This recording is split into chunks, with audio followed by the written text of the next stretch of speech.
And it says that even though you do 100 things or 1,000 things that you don't see, eventually they accumulate and they gather a force of their own. That every single great accomplishment in life is the result of thousands of minor accomplishments that nobody ever sees. Said, it all comes down to one thing. Your whole life comes down to one thing. What's the one thing? It all comes down to choices. Right now, as you sit there in your chair, right now, your whole life is nothing but the accumulated compound effect of the choices you've made up to this moment. Right now, your waistline is nothing but the accumulated compound effect of the choices you've made up to this moment. Welcome to the first day of your new life. A life where you decide every moment of every day to better yourself. To make those uncomfortable choices to get you where you want to be. Don't just like do the bare minimum. Don't just do what comes easy. You know what I'm saying? Get better. Maximize yourself. You know, every single day. The goal is to get better 1% every single day. And you do that, you know, like I said, you do that 365 times, you got 365% better. I see too many kids get so discouraged because they're expecting to make this quantum leap. And when that quantum leap doesn't come, it feels like it will never come, right? But that's not how it works. It's step by step. One foot in front of the other, day by day, get better every single day. And then when you look back, then you look down and you realize the mountain that you just scaled, right? But you can't jump from the bottom of Everest and get to the top of Everest like that. It doesn't happen. Superman is only in comics. Thus we see that the law of increasing returns comes to the aid of the man who goes the extra mile. Success is something which has to be planned, and success is something which has to be earned in advance. Success is not about luck, it's about commitment. It's about showing up every single day, doing the work and refusing to quit, even when it's hard. And all I keep telling them is, just keep stacking days. Just keep stacking days. As long as you keep stacking days, I promise you, you will see the change. Yeah, I'm working on something. I might not look good right now, but I'm working on something. I might not be impressive right now, but I'm working on something. I might not have any money right now, but I'm working on something. When are you going to arrive? Tell me when you're going to arrive at life. When are you going to feel like you've actually got there? Everything is done in order to achieve the next thing. It's not easy, but through practice and practice and practice, practice makes what? Absolutely not. Dismantle that belief system. Practice makes improvement. I may have to study while you go to the basketball game, but I'm working on something. I may not get to do all the fun things that you get to do, but I'm working on something. I'm in the gym, but I'm working on something. You can always better your best. You can always go beyond anything that you have ever done. You'll never hit a state of perfection. You're always bigger than what you do. And so all you're looking for are new breakthroughs through practice and practice and practice. You'll get better and better and better. Self-belief is overrated. Generate evidence. Anytime you're working on something, you got to go through a period of suffering. And if you lose over here, you're going to win over there. Who am I talking to this morning? The cost of your good habits is in the present, and the cost of your bad habits is in the future. For every action, there is an equal reaction in the opposite direction. But there's only one reason you can never find something wrong with anything. And that's because there must be something right with it. You see, you can't have one without the other. I mean, how would you know a good paycheck if you didn't know a bad paycheck? I mean, you can't have a hot without a cold. You can't have an up without a down and in without an out. And I know many people that when they get an understanding of how this works, that if you put a little bit into life, you're only going to get a little bit out of life. In other words, if you want to spend a lot of time complaining about what's wrong in life, that's just about the only thing you're ever going to find in your life. The only thing that can flow into your life is based on what's flowing out of your life. What this means, if you put a little bit in, you get a little bit out. But if you put a whole lot in, you get a whole lot out. That's just the way it works. I'm an extremely disciplined person. It's probably to a fault, where I have to work every single day. And I've learned that my habits are more important than moments of great inspiration or incredible creativity. Even when I'm depressed or I'm bored or I'm totally uninspired, I still do the work. And then for 11 years now, it's been 11 years almost exactly, I've been meditating every single morning. And that habit, that morning ritual, is extremely important to me because it grounds me, prepares me for the day ahead. So every morning that you make your bed, you embody the habits of, you embody the identity of an organized person, someone who's clean. Every time you go to the gym, you embody the identity of someone who is fit. Every time you sit down to write a sentence or a page, you embody the identity of someone who's a writer. Your habits are the way that you embody a particular identity. Thus we see that the law of increasing returns comes to the aid of the man who goes the extra mile. Success is something which has to be planned, and success is something which has to be earned in advance. Success is not about luck, it's about commitment. It's about showing up every single day, doing the work and refusing to quit, even when it's hard. For things to change, you've got to change. For things to get better, it's not what happens that determines your future, it's what you do about what happens. All you're trying to do is live one good day. How can you wake up today, do your best, try to find some small way to improve, some 1% improvement that you can make, live a good day, go to sleep and try to do it again tomorrow. And as the days stack up, you'll find that those small changes, those reasonable approaches that you take on any given day, stack into something much greater. You don't become confident by shouting affirmations in the mirror, but by having a stack of undeniable proof that you are who you say you are. Outwork your self-doubt. The first investment you need to make is in you. Most people are just trying to get through the day. Here's what I want you to be committed to do. Learn to get from the day. Don't just get through it, get from it. Learn from it. Let the day teach you. Join the University of Life. What a difference that'll make in your future. It's all about focus. I don't care who you are, where you're from, doesn't matter. It's having a focus and having a purpose. Right? You wake up every single day to get better today than you were yesterday. Now, it doesn't matter what you are. You're a basketball player, a hockey player, golf player, painter, right? It doesn't matter. Right? You try to reach your full potential by getting better every single day, and that's the quest. The first key to doing better is find out. To change your life, really, you need ideas. There isn't anything an idea can't change. And Schultz taught me the major problem is lack of an idea, not a problem. Now, Schultz also said, when you find out something that works, put the information in your journal. Don't use your head for a filing cabinet. Put it in your journal so that you can do the next best thing. Repetition, repetition, repetition. Go over it. And if you repeat it, go over it, sure enough, someday, some mysterious day, the idea takes root, starts to grow, and shows up in your bank account, and your dress, and your personality, and your lifestyle.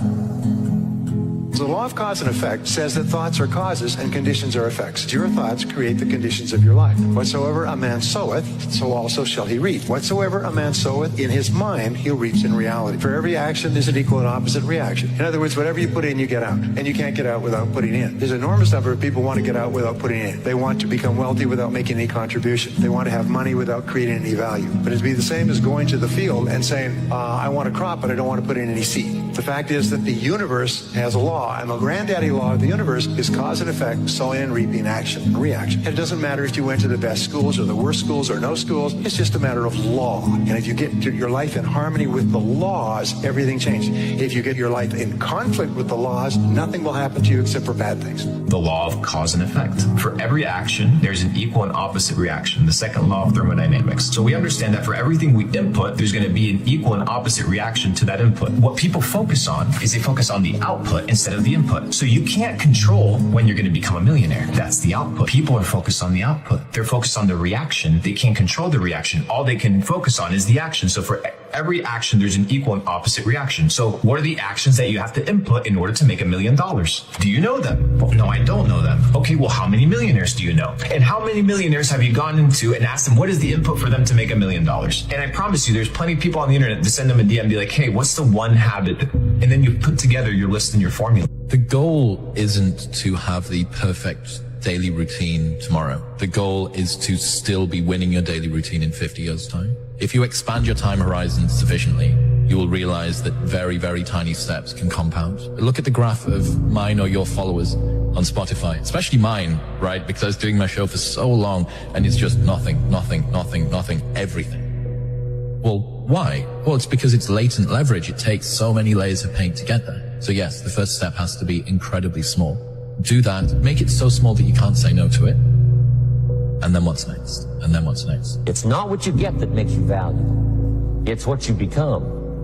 So part of the key here is to set the kind of goals that will make something of you. Don't set them too low so that you don't have to grow and you don't have to read and you don't have to try and you don't have to stretch. Don't set them too low. And then don't sell out. Don't go for something that's going to cost you your virtue or cost you your values or sell out your principles. There's a good middle road here to follow. Goals that will inspire, goals that will help you grow, change, develop, and become better than you.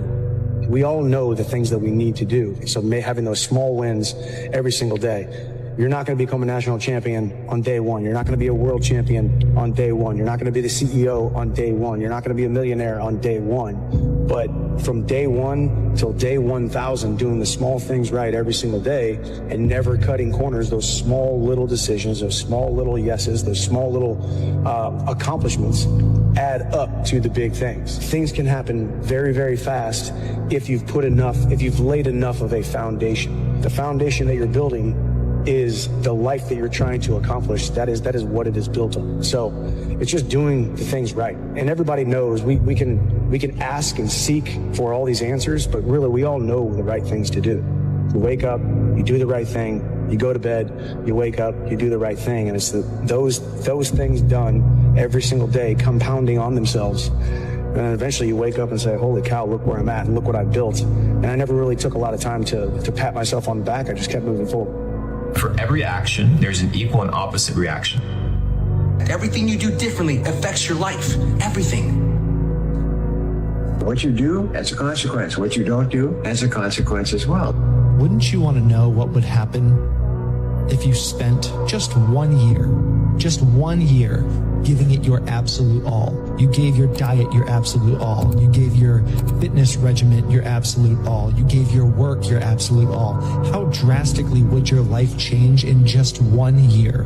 1 year of uninterrupted focus. I bet your life would change drastically. I bet you'd be a completely different person. I bet you'd be completely unrecognizable. I bet you would look back and be like, I can't believe I was living the way I was. Time is going to pass anyway. The next year of your life is going to happen regardless of what you do. So why don't you spend that year giving it your absolute all and just see what happens? If you do that, I guarantee you will look back 1 year from today and say, that was the best decision I have ever made.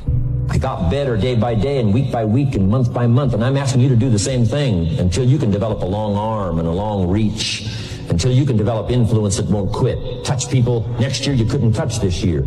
Touch people now you couldn't touch before. Conduct a meeting now you couldn't conduct before. Heart and soul now mixed in there that wasn't there, missing before. I'm asking all of you to get better in spite of the winters, in spite of the downturn.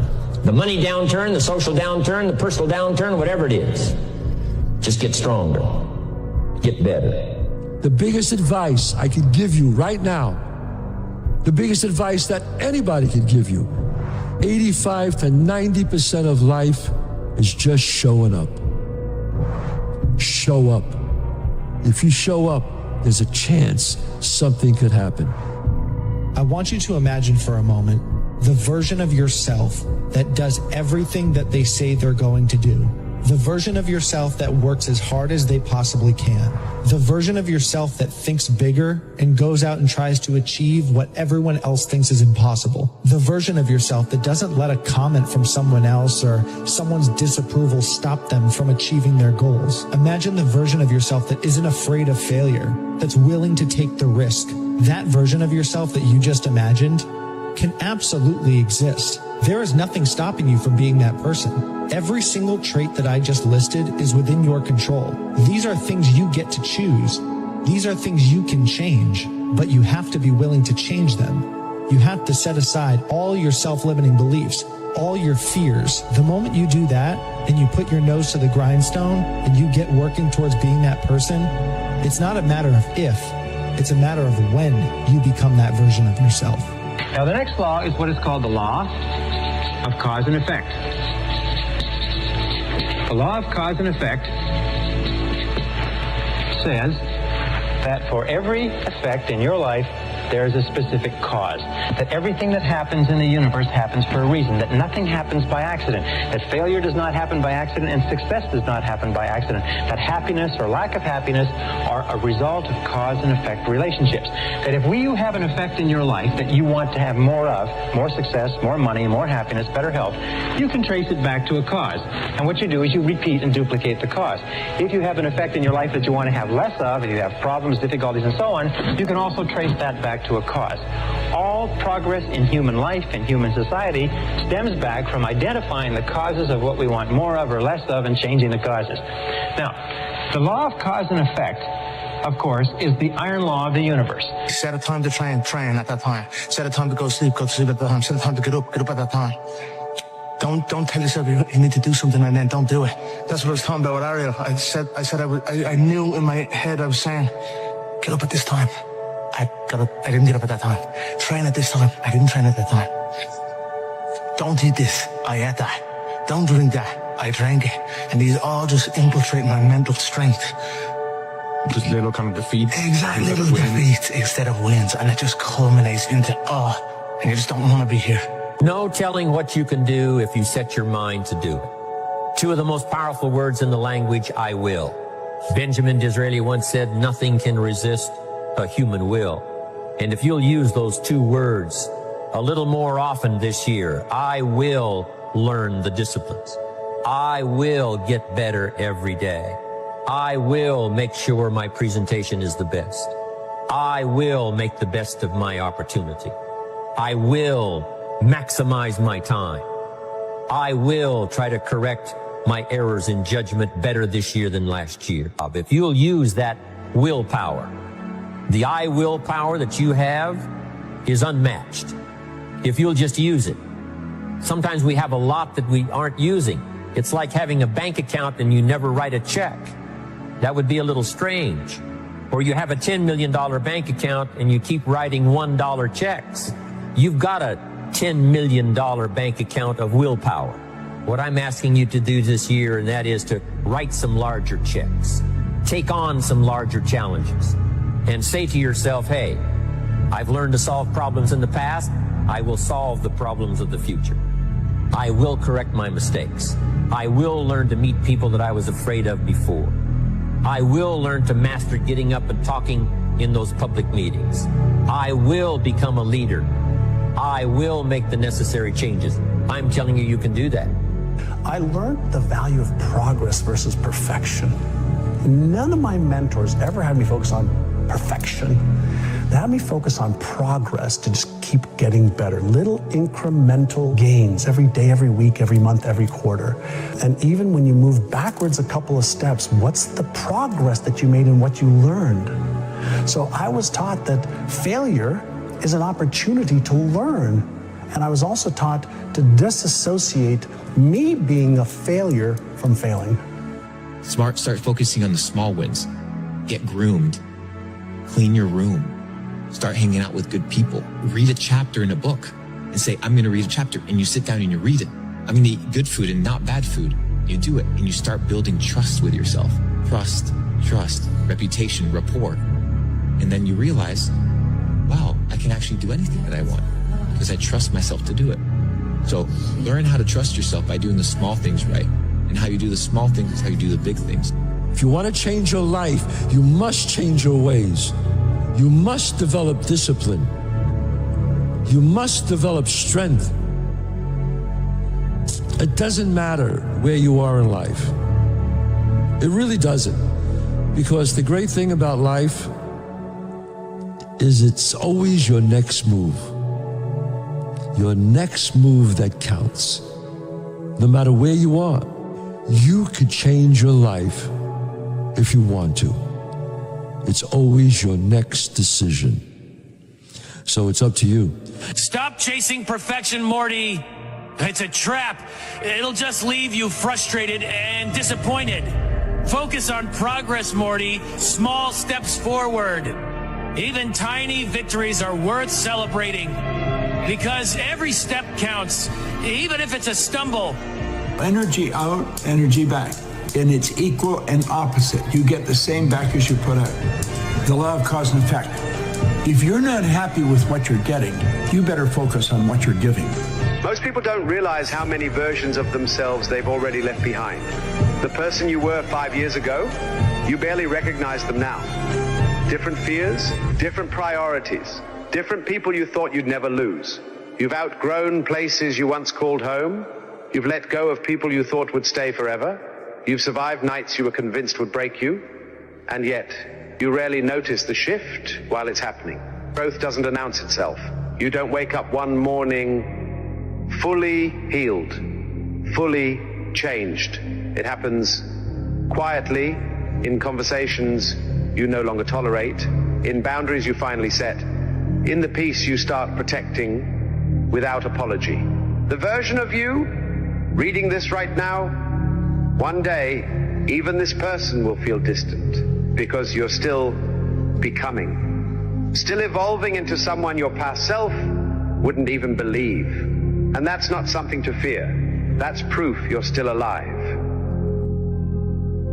You're never going to get anywhere if you keep living in this all or nothing mentality. This mentality where I have to do everything perfectly. I have to have this perfect streak of perfect days. And if I mess up one thing, then, well, I guess we're not really doing it anymore. And I can go back to being a loser. You're going to screw up. You're going to mess up your diet. You're going to have a cheat day. You're going to miss workouts. The point is that you pick yourself up the next day and you keep moving forward. Some days are going to be perfect. Some days are going to be less than perfect. Some days are going to be terrible. But as long as you're having more wins than losses, you're still making progress. So often we make these grand plans about how we're going to change our life and now I'm going to be different. And then by Wednesday you screw up and you're like, well, I guess I'm not different, so let's start next Monday. That's not how it works. Just pick yourself up on Thursday and do a little bit better. Don't let perfection be the enemy of good. Just try to do good every day. Make a little bit of progress every day. The guy who makes $1 every single day is going to end up richer than the guy who makes $1,000 every now and then.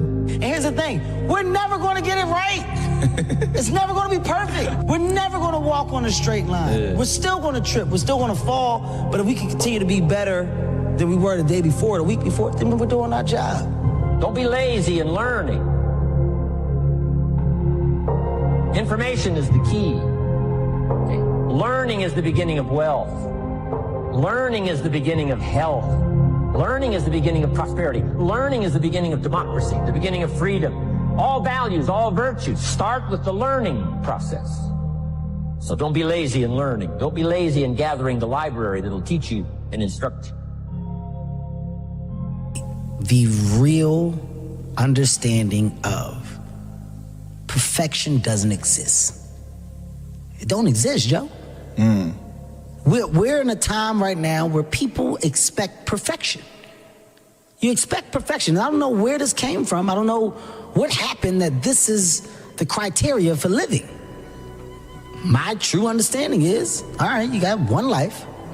And that one life, the goal for us is to live it to the best of our ability from the beginning to what's said the end. In the middle, in the beginning, middle, you're going to do things, you're going to make mistakes, you're going to fuck up.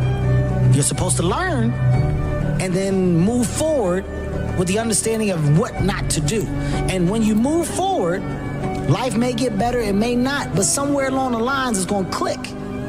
And everything that I went through back here was supposed to happen so that now that I'm here, I'm able to go ahead with such a high level of knowledge and I can make other people better. I can make myself better. I can do more for my family. Something happens. True change is actually not behavior change, it's not results change, it's not process change, it's identity change. The goal is not to read a book, it's to become a reader. The goal is not to write a book or write an article, it's to become a writer. The goal is not to run a marathon, it's to become a runner, to become a type of person, to develop an identity. And the way to being something or becoming someone is through doing something. So every time you sit down to write, every time you practice that habit, you are being a writer. Every time you play a sport, you're being an athlete. Every time you practice painting or music or whatever, you're being an artist. And habits are not only the method through which we achieve external measures of success, like losing weight or earning more money or meditating and reducing stress. They are also the path through which we achieve internal change and actually become someone new. They're the path through which we forge the identity that we have, the deepest beliefs we have about ourselves, our sense of self. And so if you can change your habits, you can change your life. Step up your activity level. Step up your labor level. Develop the skills from these 2 days of training here. And a bigger portion of that 400 million will certainly be yours. Go for the discipline, the smallest of discipline, the least of disciplines. Do not disregard the smallest of disciplines. Let us not neglect. Do not neglect the smallest of disciplines and build on that foundation, and you can have everything you could possibly want. Get better. There isn't any of us that can't get better. I'm telling you, for things to get better, you got to get better. Get better. Let's go through them. Number 1, learn how to handle the winters. We're all going to go through some winters, but here's what you got to do in your own personal development, your own personal growth. You can't change the seasons, but you can change yourself.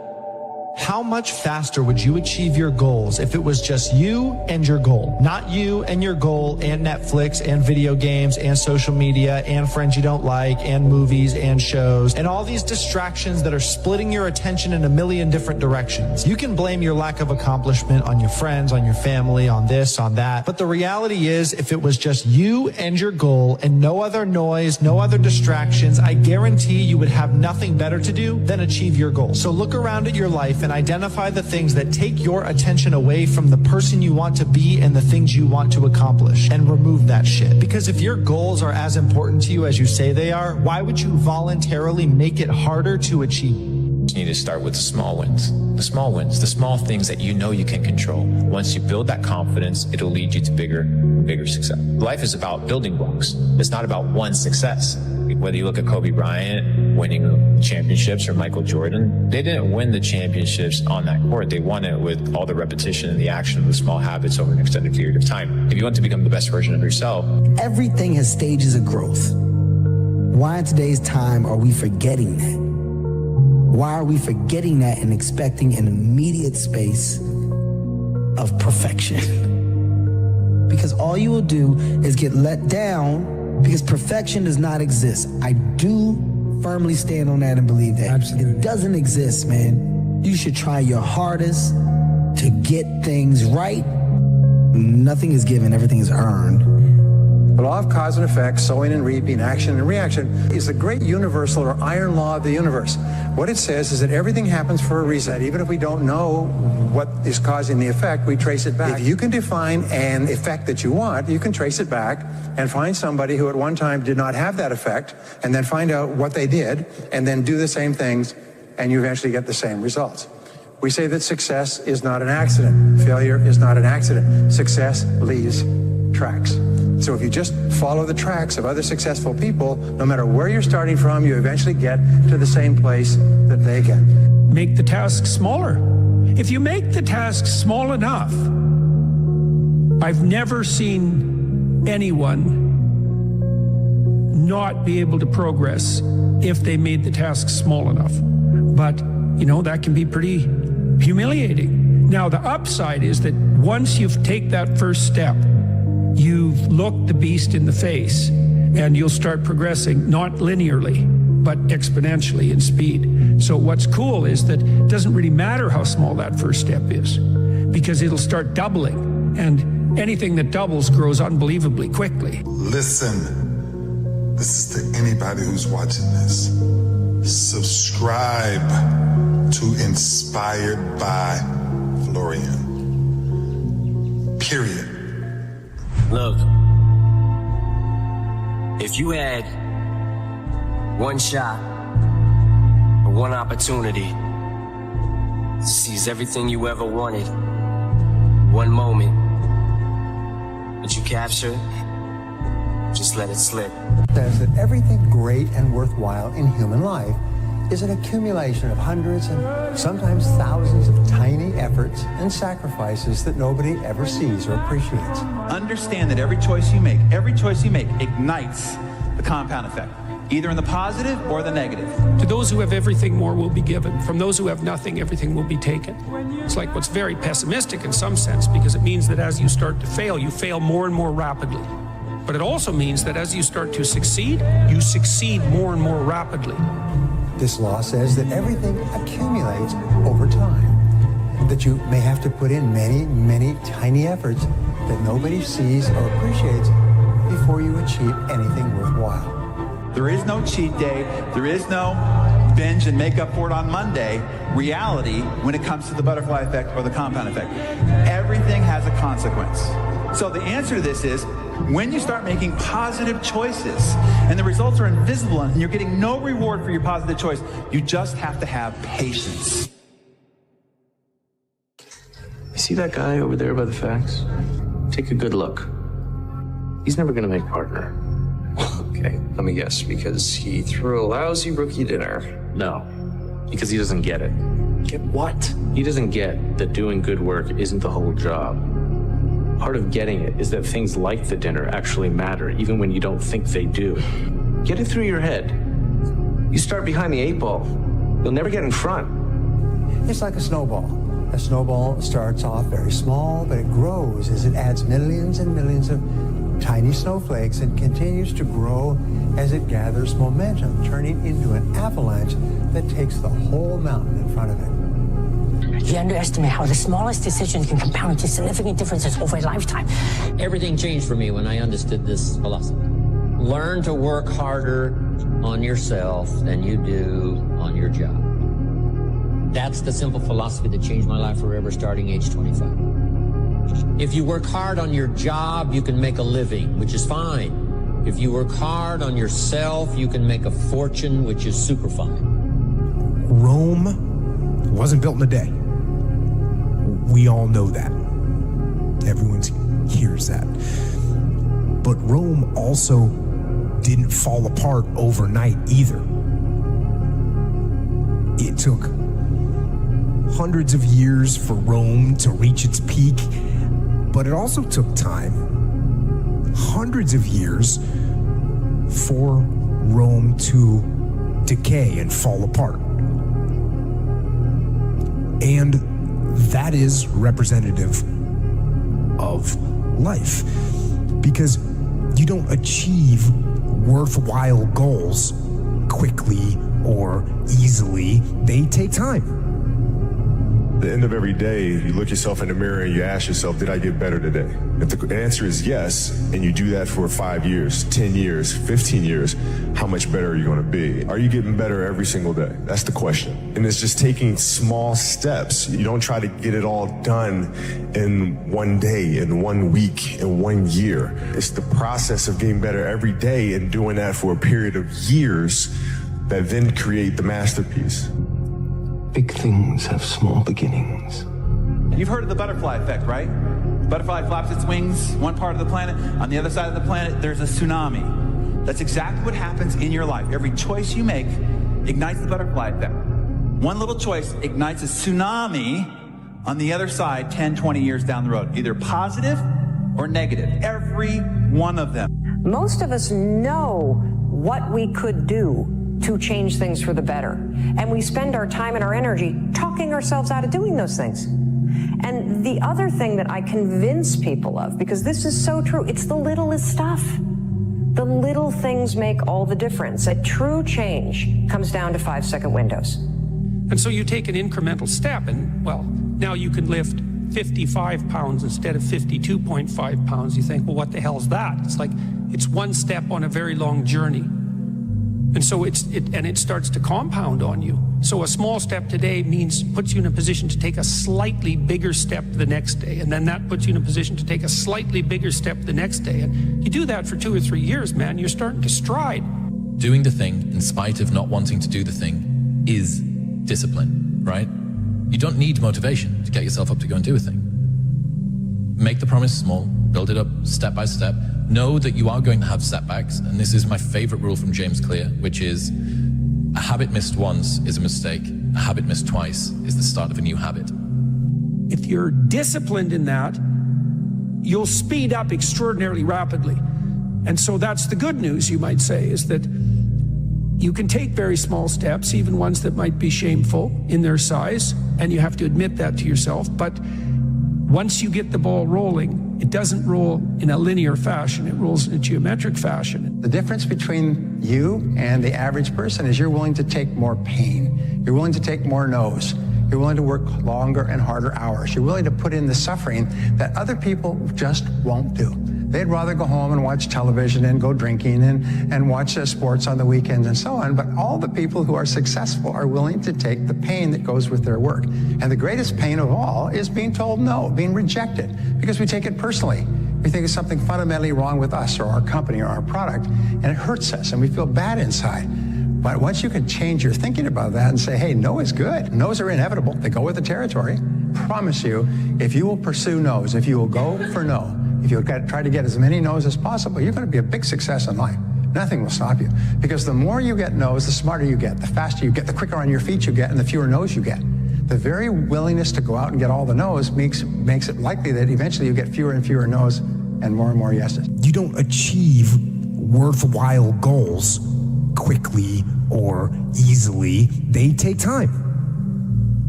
They take relentless pursuit day in and day out. That's what it takes. There was a kid who everyone underestimated. Too small, too quiet, too ordinary. But every day while they laughed, he worked. In the gym, in the books, in the shadows. He knew one truth. Effort beats talent when talent doesn't try. Years later, they asked him how he did it, and he just smiled, because they never saw the grind. It's the quiet hustle that makes the loudest impact. The compound effect reveals the core essentials responsible for the success of every superachiever you will ever read about. This is the bottom line. Success is not doing 5,000 things really well. Success is doing about a half a dozen things really well 5,000 times. At least at first, it's a slow process. A little slip here, a little setback over there, a little wearing down of discipline and will over time. That's the thing. Success counts. The law of accumulation says that everything counts. So we training here tomorrow, 5 a.m. Nah, I got other plans. You mean you want to go to Philly? No. Listen, you want to change things in a big way, and you need to make some big changes. One step at a time, one punch at a time, one round at a time, one step at a time, one punch at a time, one round at a time. Your father was special. Tell you the truth, I don't know if he's special. Only you're gonna know that when the time is right. And it ain't gonna come overnight. You're gonna take a beat, you're gonna take this, you're gonna get knocked out, you're gonna get up, and you're gonna see if you got the right thing. But you gotta work hard. I swear to God, if you're not gonna do it, I'm out. Okay, every punch I ever thrown has been on my own. Nobody showed me how to do this. I'm ready. So now you gotta ask yourself, are you here to prove something to other people? Or prove something to yourself? If all your books, videos, and tweets were erased from the internet forever, and all you had was the next 60 seconds to leave to the world, what's the most useful thought you could leave to the world? Figure out what you want, ignore the opinions of others, and do so much volume that it would be unreasonable that you would be unsuccessful. You must be willing to extend yourself to the limit with no guarantee of success. Every day, you must ask yourself, did I do enough? Have you heard the story of the pottery class? So there's there's a teacher and he's got two classes that he teaches. And one class, he says, the only assignment for this whole semester is that you come back with a perfect clay pot. That's it. That's the assignment. The other class, he says, your objective is to make the most total quantity of clay pots, and you'll be measured by how many pots you make. And at the end of the quarter, the pots that came from the team that had to just make sheer volume, not only did they make more pots, but the quality of all of their pots was better compared to the teams that only had to make one. And it just underlines the biggest lesson that I've learned in my life, which is that volume negates luck. The story of the bamboo. Bamboo spends its growth time under the dirt, 5 to 7 years. And then within a couple weeks, it shoots up meters and meters into the sky. And people are like, whoa, bamboo grows so fast. No, it didn't. It took years. You just couldn't see it. So when you see growth and you see wins, it comes from consistently compounding wins. Nothing's ever gonna be given to you. Everything's gonna be earned. If you don't go out there and put in the work, you don't go out and put in the effort, one, you're not gonna get the results. But two, and more importantly, you don't deserve it. You didn't earn it. Here's the problem. You don't see how the consequences of that small, seemingly insignificant, poor choice in the moment has. In the moment, it doesn't look like it matters at all. You don't have that heart attack. Your face doesn't shrivel up. You're not shoved into the unemployment line. And your thighs don't turn thunderous. Oh, but you have done it. You have activated the compound effect. And that choice becomes behavior. And behavior that repeats becomes a habit. It accumulates, and then it compounds into calamity, into divorce, into career failure and financial ruin. The good news is the compound effect works in the other direction as well. You don't need to radically make over your life. You don't need to make quantum leaps of change. You don't need to completely overhaul your personality, your character, and your life. Super small, seemingly inconsequential adjustments can and will transform everything. You can try to be lucky and pick the one perfect thing and try and make it, but if you don't want to try and be lucky, you can just do so much work that you will brute force your way to figuring it out. Like if you do 1,000 podcasts, perhaps are very uncomfortable to you, or I'm going to put down a boundary, or I'm going to say no to this and yes to this. Tiny little things repeated over time is what produces dramatic change. And it's like this curve, it's like this very slow curve until it asymptotes up. And everyone wants to talk about the pivot moment when it goes skyward, but the truth is the real work is in the drudgery. Correct. And the difficult, anonymous work of shoveling shit every single day. The average person thinks of terms of morning or afternoon. The above average person thinks of hours. The successful person thinks of half hours. The very successful person thinks in terms of minutes. They allocate their time carefully. Now, the only way that you can do that is what? Is you've got to keep track of what you're spending your time on. 60, 70, 80% of people are not aware of how they spend their time. They think they spend a lot of time in meetings. It turns out they spend a lot of time socializing. They think they spend a lot of time working on reports. It turns out they spend a lot of time on the telephone. They think they spend a lot of time doing important jobs. It turns out they spend a lot of time wasting time. So keep a time log, or just keep a sheet, and whenever you have a chance to look at your watch, write down what you're doing at the time, or have somebody else watch what you're doing and feed back to you how you're spending your time. And then you have to ask, is how I'm spending my time consistent with my major goals, my top priorities, my high payoff tasks? And you'll find that it's not. And you'll also find that you feel frustrated and you feel stressed if you are not working your time on the things that you're supposed to do. Whatever it is that you're pursuing to achieve or create or express in the world, I think a lot of people back out before that happens. The fact that you've been doing this for a world. Habits change who you are. This is my favorite rule from James Clear, which is a habit missed once is a mistake. A habit missed twice is the start of a new habit. Never miss 2 days in a row. Big things have small beginnings. It's what you do right now that makes a difference. If you were able to improve by 1% each day for an entire year, and those gains compound, you would end up 37 times better at the end of the year. James Clear has this unbelievable insight. It doesn't make sense to continue wanting something if you're not willing to do what it takes to get it. If you don't want to live the lifestyle, then release yourself from the desire. To crave the result, but not the process, is to guarantee disappointment. You can just say, if you want a habit to be a big part of your life, make it a big part of your environment. If you want to reduce the impact a habit has, make it a smaller part of your environment. Reduce exposure. What could I do to start increasing my progress and make my health better, make my income better, make my investments better, make my value to the marketplace much better? get busy learning the second skill and the third skill and the next language and the next language to increase my value. I got to get busy and do that. Every action you take is kind of like a vote for the type of person you want to become. And if you can master the right actions, if you can master the right habits, then you can start to cast votes for this new identity, this desired person that you want to be. As soon as he said, you do not rise to the level of your goals, you fall to the level of your systems, I think people stopped thinking about goals. And he made a really great argument, which was everybody at the start line of the 100-meter race has the same goal. It's to win. So it's not the person who has the best goals, it's the person who has the best systems and preparation. Look,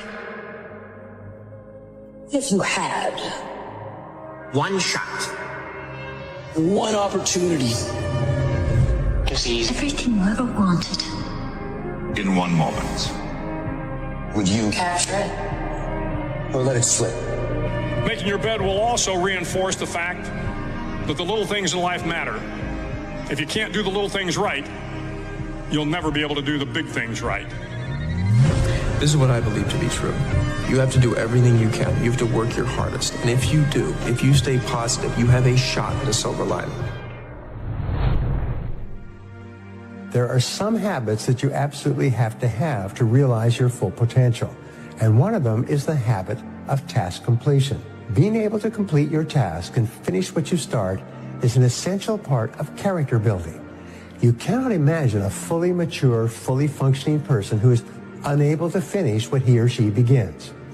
The development of this habit is the key to long-term success. But the power of habits is that as you practice them, they start to change your identity. They become evidence that you're the kind of person that goes for a run. So in the beginning, habits are just something that you and I do. But over time, habits change who you are. The little things are the big things. It's really a function of consistency, like waking up early, showing up every single day, paying attention to those small things. You can't anticipate everything. There's always going to be something that can derail you, but when you're paying attention to as many of the things that are within your control as possible, achieving the big goals are about like doing the tiny little things every day. Right? How does this internal story that we tell ourselves, our identity, become shaped and formed? And I realized that it's mostly through the repetition of that story. And so what you come to realize is that your habits reinforce a particular identity.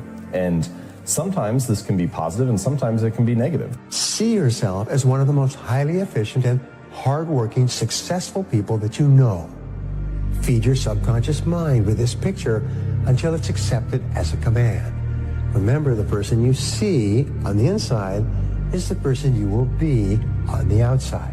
If you create an imaginary picture of yourself performing as a hard-working individual, your subconscious mind reacts exactly as if that was what you were actually doing at the moment. Each time you remember an occasion where you were performing at your best with confidence, your mind imprints it into your self-concept. The more often you see yourself as the very best you can possibly be, the more rapidly this becomes your automatic behavior.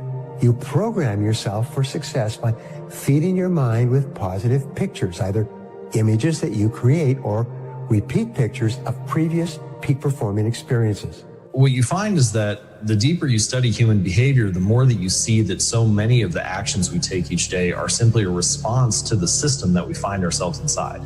And so the argument that I make in the book is that what you need to change is not necessarily your goal, but your system. And the phrase that I like to use is, we do not rise to the level of our goals, we fall to the level of our systems.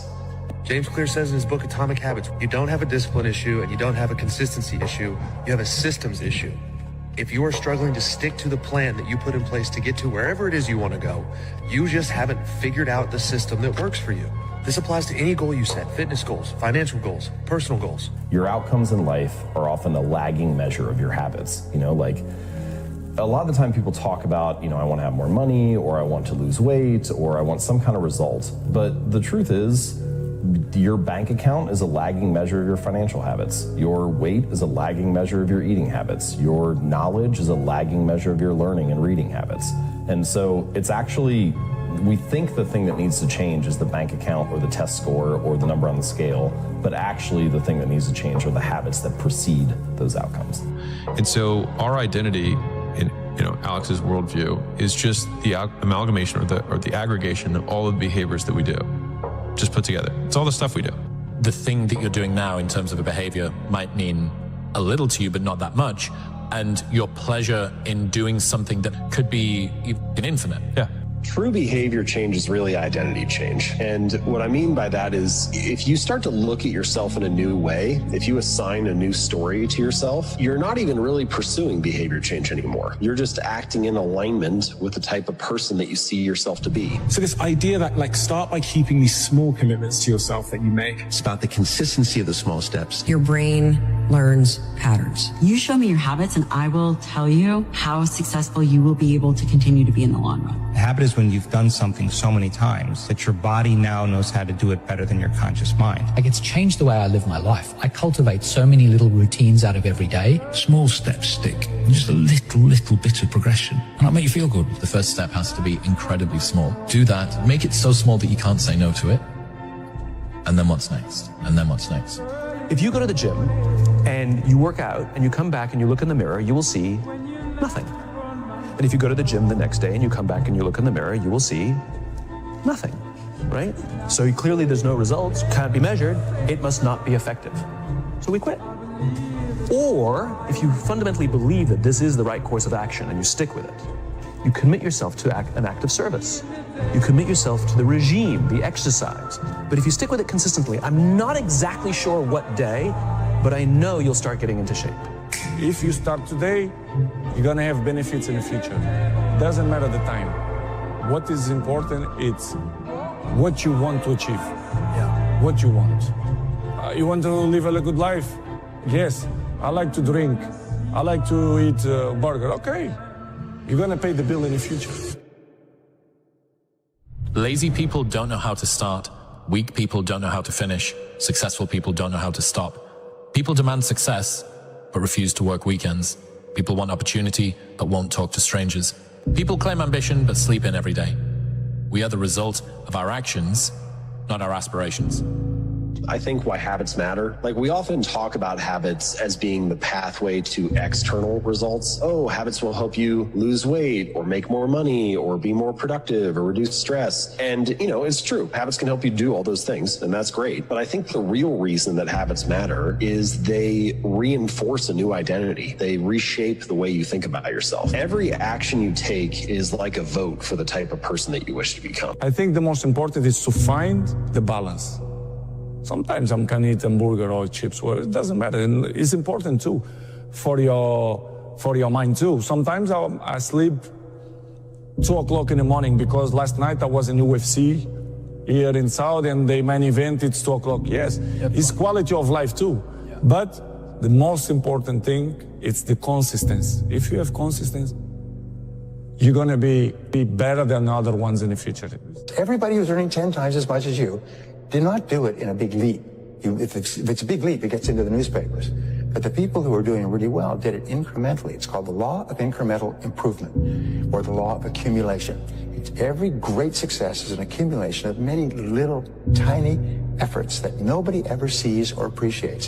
But they start to accumulate like a snowball. They start to build up and build up. And over the course of years, the person is more and more productive. You are the product of your daily habits. Where are you right now? Are you happy with where you are right now? Are your habits in line with where you want to be? And look, we can't change the past. We can feel regret and acknowledge that. But as we look into the future, we have to define 2 points. Number one, where are we right now? And where do we want to be? And once you've done this, you can identify the daily habits that are going to get you there, so that in a year from now, you're congratulating yourself and you're proud of the choices that you've made to reach your goals. Small changes often appear to make no difference until you cross a critical threshold. The power of suggestion says that everything that you take in, everything that you think about, everything that you read, everything that you listen to, all of your conversation, radio, television, newspaper, books, papers, magazine, everything that you allow to influence your thinking affects your subconscious mind, affects your attitude, your expectation, your values, your beliefs, and ultimately your potential as a human being. In fact, the great difference between human beings is not intelligence and not education and not opportunity. It is what they are feeding into their mind on a regular basis. Is to just try to find a way to get 1% better each day. It doesn't need to be something radical. It doesn't need to be something huge, but habits are easy to overlook, both good and bad, on any given day because they don't seem like very much. The difference between studying Spanish for an hour tonight and not studying at all seems like nothing because it's like, well, I still didn't learn the language. And the difference between eating a salad versus eating a burger and fries seems like nothing because your body looks the same in the mirror and the scale is the same at the end of the night. It's only once your habits have compounded over 2 or 5 or 10 years that the full impact of those 1% choices, 1% better or 1% worse, becomes fully apparent. This is what you have to realize. It's not you. It's patterns that you've selected. You've selected them over and over and over again, and they've become you. It's like you went down a groove. You don't have to stay on that groove. You don't have to. In other words, we see a person who is wealthy, got a beautiful home, beautiful car, financially independent, but we don't realize that there are years and years and years of hard work, struggle, and sacrifice that preceded it. We see the person, we see the end result, and we say, isn't that person lucky? Well, the fact of the matter is that there's no luck. It's just this long process of accumulation, and everything counts. Every single honest effort that you make toward becoming a better person accumulate like a snowball and has an effect. Every single time you do something that takes you away, that wastes your time, wastes your mind, wastes your thought, and so on, that has an effect too, and that accumulates. One day, win today. Then you wake up tomorrow and you do the same thing. And then you wake up on Wednesday and you do the same thing. Then you wake up on Thursday and you do the same thing. And guess what happens then? You create a winning streak. And when you do this long enough, you're forming new habits. Okay? And after a while, winning the day is not hard. It's easy. It becomes automatic. And when you get to the point where you're winning every day and it's automatic, guess what happens? Winning becomes who the fuck you are. And when winning becomes who the fuck you are, guess what you become? Become a winner. Asking people to change their habits is actually asking them to change their tribe. And that can be hard, especially if you have to do it on your own. Because if people have to choose between having the habits they want and being alone, or having the habits they don't want and being with people, having friends, belonging, we'd often rather be wrong with the crowd than right by ourselves. So many of our choices are like that. And in many ways, when we're young, a lot of our habits are not chosen, they're inherited. They're passed down to us by whatever group that we're a part of.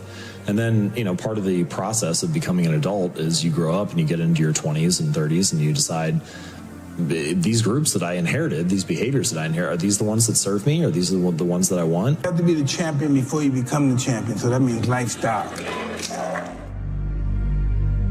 Have to be him before you become him. You gotta be him before you become him. Let me just put it this way.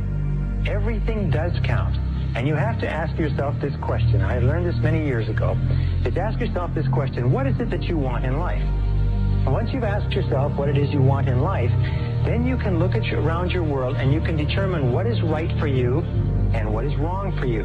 What does that mean? It means that everything that moves you toward what you want is right, and everything that moves you away from what you want is wrong, but everything counts. Once you start to succeed at something, the probability that you will continue to succeed ever more rapidly increases. There's an exponential function with regards to success, but there's also an exponential function with regards to failure. So failure and success aren't like this. They're like this. Fail, fail, die. Succeed, succeed, succeed ridiculously. What people produce creatively isn't normally distributed. A small proportion of people produce most of what's of value. It doesn't matter what it is. What is that? What is that? That's every fucking day. That's how you put yourself out like that. Never half-assed, full steam ahead. Mop speed before you go on the floor. Why? Because we are what we repeatedly do every day. Every single day. Our practices are not for the game, and this is our day. We are what we repeatedly do every day. Therefore, excellence that we're striving for every single day. We wake up early, striving for it, pushing for it, giving it all in a workout every single day, striving for excellence. We are what we repeatedly do. Therefore, excellence is not an accident, but a habit. Life is so difficult and challenging that unless you give it everything you have, the chances are very high that it will embitter you, and then you'll be a force for darkness and not good. The fact that life is short and can be brutal can terrify you into hiding and avoiding. You can flip that on its head and understand that since you're all in anyways, you might as well take the risks that are adventurous. This is the one attribute that when anybody asks me what I would attribute my success to, this is it. Here's what it is. It's not how fast you start. See, at the start of the race, everybody's there. It's not going to be about what you do Monday, Tuesday, Wednesday. Now, I encourage you to go after it, but that's not ultimately going to determine where you end up to get to this stage. It's not how fast you start. It's how long you last. Now, the great mistake that many people make is they go a little bit forward and a little bit backward. They do a few things that are good for their mind and a few things that are crummy for their mind, and a few things that are good and a few things that are crummy. And you know where they end up? Exactly where they started. The good offsets the bad. What you have to do is you have to put yourself on the side of the angels so that your predominant intake of mental food are positive and constructive and moving you in the direction that you want to go in. A blade does not become strong. It does not become tempered until it's been through the fire. Until it's been through the fire several times. And this is just your first or second time through the fire. And there's a lot of hammer work that has to take place. And then you're going to have to go back in the forge again. Successful people, winners, use their time well. Losers do not. The question is, how badly do you want to learn how to manage your time well? How much effort are you willing to put into it? Because the key to time management is self-discipline. Probably the best way to put it is this, is time management is self-discipline in action, and self-discipline is the key to success. Faith unused decreases. It's a law. Vitality unused diminishes. Energy unused decreases. The guy says, well, I'm going to save up my energy. You can't do that. That's like trying to save today, put it on the end of the year. See, you can't do that. They'll come take you away. If you don't use today, what? It's lost. It's like a drug, guys. It's like a drug. Success is as addicting of a drug as any chemical drug. It's a high, so your endorphins released naturally. You don't need to shoot up for it. You don't need to snort. You guys gotta sweat for it. And the results are something that build on each other instead of deteriorating you and breaking your foundation down. This shit right here, guys, is the cornerstone to every monumental task and achievement that you're proud of for the rest of your life. This dries into a foundation of legacy. The most important of all, the core of time management, the axle around which the wheel of life turns, is goals. What are your goals? What is it that you want to be or to have or to do? What is it that you want to accomplish in the next 1, 2, 3, 4, 5 years? The top 3% in every field have goals. The balance of the population have either very vague goals or no goals at all. So the question you have to ask yourself is, who am I? Where am I going? What do I want to accomplish? So imagine you have a hose that's like bent in the middle, and there's a little bit of water trickling out. If you want to get more water through the hose, then you have two options. The first is you could just crank up the valve and force water through. But that increases friction and increases tension in the system. The other option is just to unfold the bend and let the water flow through naturally. And that also gets more water to flow through, but it reduces tension, reduces friction. And so much of the conversation about building better habits and achieving peak performance is all the mental equivalent of cranking up the valve. You need to work harder, you need to have grit, persevere, hustle, grind. And it's not that those qualities are bad, it's just that it increases tension in the system. And what you really want is to create a setup where it's easy to do the things that pay off in the long run, and you have the mentality of, I'm the type of person who will work hard. Any accomplishment is just a new, higher bar for you to get over in future. I see this in my own work. Let's say we do a new episode that hits 1 million plays in a day. Amazing. That's very exciting and a new record. Also, that means that every video in future is now going to feel unimpressive until we hit 1.1 million or higher. In this way, rapid increases in success are more a curse than a blessing. So here's the theory: slow success strategy. Even though we might want our goals and accomplishments to arrive immediately, maybe a smarter strategy is to stretch out the achievements of our dreams. We shouldn't wish for overnight success, as we would then need to be able to beat it pretty soon, lest we feel like we're declining. Instead, slow, consistent progress is a more reliable way to maintain satisfaction. Purposefully aiming for slow success strategy may actually ensure that you always feel like you're going in the right direction. Achieving the result is never as good as what you think it's going to feel like. Success is, if you're looking for the answer of what caused these people to get on the cover of Success magazine, success is a result of small, seemingly insignificant, moment-to-moment choices. The only thing that separates them from you is that accumulated compound effect of those little choices that created dramatic differences in results. What you practice in private, you'll be rewarded for in public. A lot of the day-to-day habits that we do each day either help or hinder us in life. A lot of our habits that we create are negative ones that feel good in the short term, but are often terrible for us in the long term when it comes to our health. Take getting up early as one example. It's very difficult to get up in the winter mornings, especially when it's dark and cold. But early mornings for a lot of us can be the most productive of times to get their self. The people that are top movie stars over and over and over again, they're not lucky. They're not lucky. They train it to win it, to earn it. Experience over and over again. Because they're that good. No one's better than them. And they don't give them an inch. They kill themselves every day like this, so that distance between them and their competition fucking grows. Can't say enough, guys. You are what you repeatedly do every day. So whatever you're doing, it's what you become. If excellence is something you're striving for, then it's not an accident.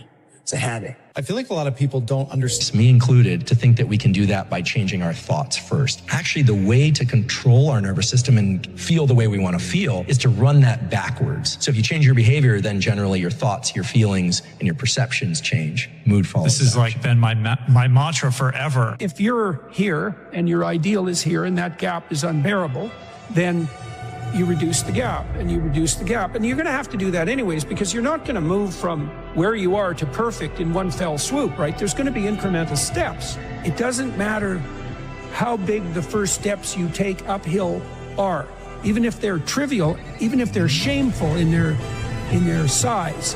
If you're disciplined in that, you'll speed up extraordinarily rapidly. Once you get the ball rolling, you go like this. I just stopped going on social media. I will occasionally, if someone sends me something funny, I'll watch it, but then I get off my phone right away. And I think on my new phone number that I'm gonna get, I'm not gonna have any social media. I'm just gonna keep my old phone number and only use that for social media. I just don't think it's good for you. I just think it's a giant waste of time. I'm gonna tell you right now, 30 days ain't gonna do shit for you. The permanent, you wanna make it permanent. Permanent, you start talking about a year, 18 months, 2 years, that's a sacrifice. And when you commit yourself to something for a year, you're not gonna say, oh, I'm gonna let that go. Because in your mind, you have it clear as day. That year took a lot out of me. That year built me. That year started to scrape away all that scar tissue, started to clean me up. 30 days doesn't clean it up. A year, it cleans you up nicely, man. Whatever your problem is, if you can dedicate yourself for a year to something, you can be a changed person. You're not who you think you are, you just simply are what you repeatedly do. So you can think positive things. You can think, this is huge in relationships, you know, like I could tell my wife, I think you're beautiful, I think I love you, I just don't say it. Well, she's not gonna know and feel it unless I show her with my actions. I used to drink 3 times a week, get like blackout drunk, go out with my friends, and I loved it. You know, I loved the social life. I was in college hanging out with people. It was the only time in my life I had to be able to live like that, and I was aware of that. So I didn't want to sacrifice that. So I did that for a period of time, but then I wanted to take bodybuilding more seriously. I was on the edge of going pro, and I knew I had a lot of potential in me, but I knew my lifestyle was holding me back. But I also wasn't ready to sacrifice my social life yet. So I still stayed out until 2 a.m. every night, but I made one small change, and that was to stop drinking. I was able to make a decent amount of progress from that alone. And the momentum I built from that one small change encouraged me to want to make more changes. And eventually, I stopped going out completely, started to go to bed early. I started to clean up my diet, and I started to make all these little changes that eventually, that literal year was the year that I turned pro, won 2 pro shows, and made it to the Olympia, just from making these subtle changes. Wouldn't you want to know what would happen if you spent just 1 year, giving it your absolute all? You gave your diet your absolute all. You gave your fitness regimen your absolute all. You gave your work your absolute all. How drastically would your life change in just 1 year? 1 year of uninterrupted focus. I bet your life would change drastically. I bet you'd be a completely different person. I bet you'd be completely unrecognizable. I bet you would look back and be like, I can't believe I was living the way I was. Time is going to pass anyway. The next year of your life is going to happen regardless of what you do. So why don't you spend that year giving it your absolute all and just see what happens? If you do that, I guarantee you will look back 1 year from today and say, that was the best decision I have ever made. Everything counts. Everything that you read, everything that you listen to, everything that you watch on television, every magazine that you pick up, every conversation that you have, positive or negative, is affecting your subconscious mind, which is programming your future. Remember, your external world is a reflection of your internal world. Your external world is a reflection of your internal world. If there is negativity, concern, anxiety, fear in your internal world, then it's going to be reflected in your external world. So be sure that what you're taking into your mental diet is just as pure as what you would take into a physical diet if you wanted to sustain high levels of physical health and energy. Absolutely important. Feed your mind with books. Feed your mind with tapes. Feed your mind with positive conversations. Feed your mind with courses. Go and attend them. Listen to experts. Feed your mind with positive people. Poor people should take rich people out to lunch. Why? Because taking a rich person out to lunch is an opportunity to learn from that rich person, to get information from that person that you could not buy at any price. Poor people should take rich people out to lunch. It's fucking day one. When you're standing at the fucking foot of the mountain, bro, it seems impossible. You're like, oh, dude, that's way too simple. That's not really how it's done. You mean you just execute today and then you do it again tomorrow? Like, that sounds overly simple. It might be, but it's how it works. There's not a magical thing to it. The only fucking magic to it is the momentum that you create that helps you push you even faster towards where you're going. Listen, this is to anybody who's watching this. Subscribe to Inspired by Florian. Period. The universe will not give you what you want. It gives you what you are. The ancients say that what you think, You create what you feel, you attract what you imagine. You become. Free your mind. If you see it in here, you're going to hold it here. Perhaps the greatest discovery in all of human history is the fact that you become what you think about most of the time. If you say it over and over, it starts to be something magical. All of this happened because of knowing how to apply the secret. If you can see it in your mind, you can hold it in your hand. You've probably been sitting there wondering, what is the secret? I'll tell you how I have come to understand it. We're all working with one power, one law. It's attraction. Michael Jackson knew the power of the mind, and he programmed his own to manifest his success. He once said, I look in the mirror and I would say over and over to myself, I'd take a deep breath, put my feet together, raise myself strong like a hero warrior, and I'd say, biggest selling album of all time over and over in my mind, and I'd look in my eyes and I'd mean it. I'd say, biggest selling album of all time. And I wouldn't accept anything unless it was exactly what I wanted. Once an idea has taken hold in the brain, it's almost impossible to eradicate. You can have, do, or be anything you want. We can have whatever it is that we choose. I don't care how big it is. Your mind will believe whatever you repeat, so give it something worth believing. Because every time you say, I am, you're not describing yourself. You're creating yourself. Anything you say with the words I am, your subconscious will then take that as a command. Fourth grade, I went in my closet. I said, I am going to the NBA. Anything you invoke with I am, the power of manifestation and what can happen in the universe comes true. Every time you use the word I am and you say I am weak, I am poor, so that's blasphemy, because the highest place within you is called I am. But I don't want to be anything. I am everything I want to be, and I'm already there. Whatever we say is what our life will be. So this is why the people that live the most effective lives are always acting as if they're in the future and the future's perfect, not waiting to get there. Right. What kind of a house do you want to live in? Do you want to be a millionaire? What kind of a business do you want to have? Do you want more success? What do you really want? If you emit a frequency of want, what you're telling the universe is that you lack something, and you're trying to chase it. If you have a clear intention and can see, smell, hear, and feel it as if it is happening now, you no longer need it. And that is when the universe will mirror your frequency. People often ask, how can I have a goal but also be content with everything I have? I ask them, when you put your destination into your GPS in the car, do you question whether you're going to get there? Or do you just accept that it's inevitable and only concentrate on the next turn? That is how manifestation works. Once you see it clearly and frequently, it's only a matter of when it will happen, not if it will happen. Everything that's coming into your life, you are attracting into your life. And it's attracted to you by virtue of the images you're holding in your mind. It's what you're thinking. You see, whatever is going on in your mind, you are attracting to you. Somewhere within you are still doubting, still questioning, still waiting for evidence before you fully accept. But the moment you truly surrender, the moment you relax so deeply into the knowing that you no longer care when or how your desire appears, that is the moment it begins to materialize. This is why some people manifest the things they no longer care about. Have you ever noticed that the desires you hold most lightly, the ones you do not obsess over, come with ease? This is because there is no resistance, no mental struggle, no energetic blockage. And that principle can be summed up in 3 simple words. Thoughts become things. 10, 9.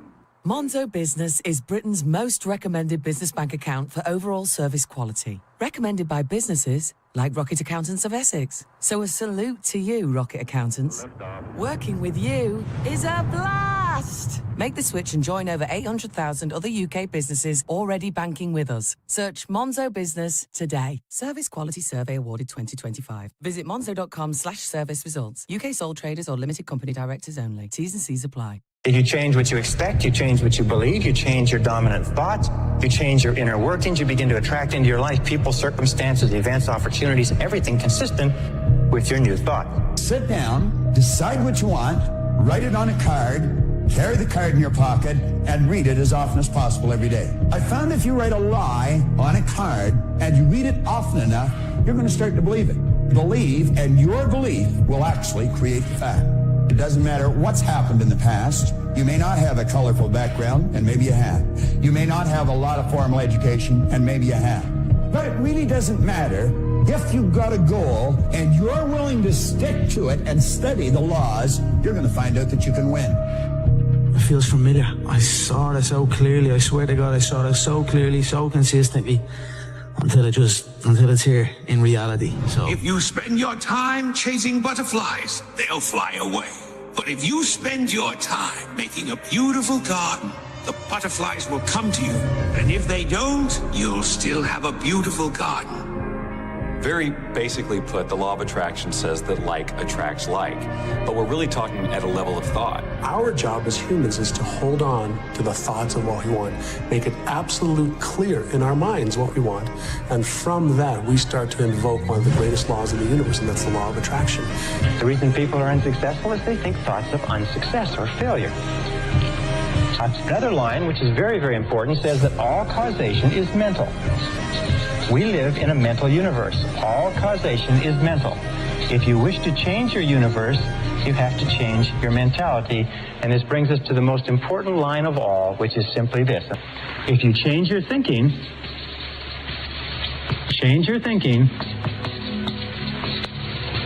and you change your life. If you can see it in your mind, you can hold it in your hand. I want you to see in your mind yourself doing what you really want to do.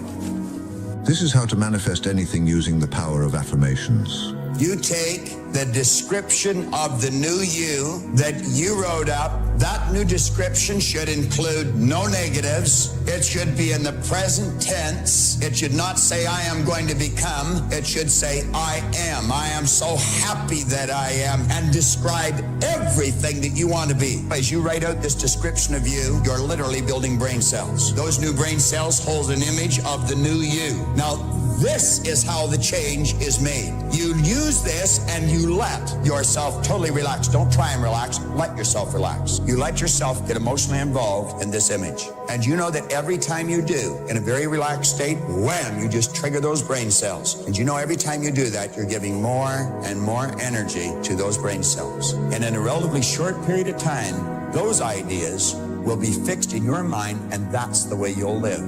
Because whatever you say to yourself and believe over and over again, you start to believe as a reality. You start to walk it and talk it and act it. So what you say is, I am unstoppable. I'm unstoppable. I don't care what it is. I'm unstoppable. Nothing will stop me.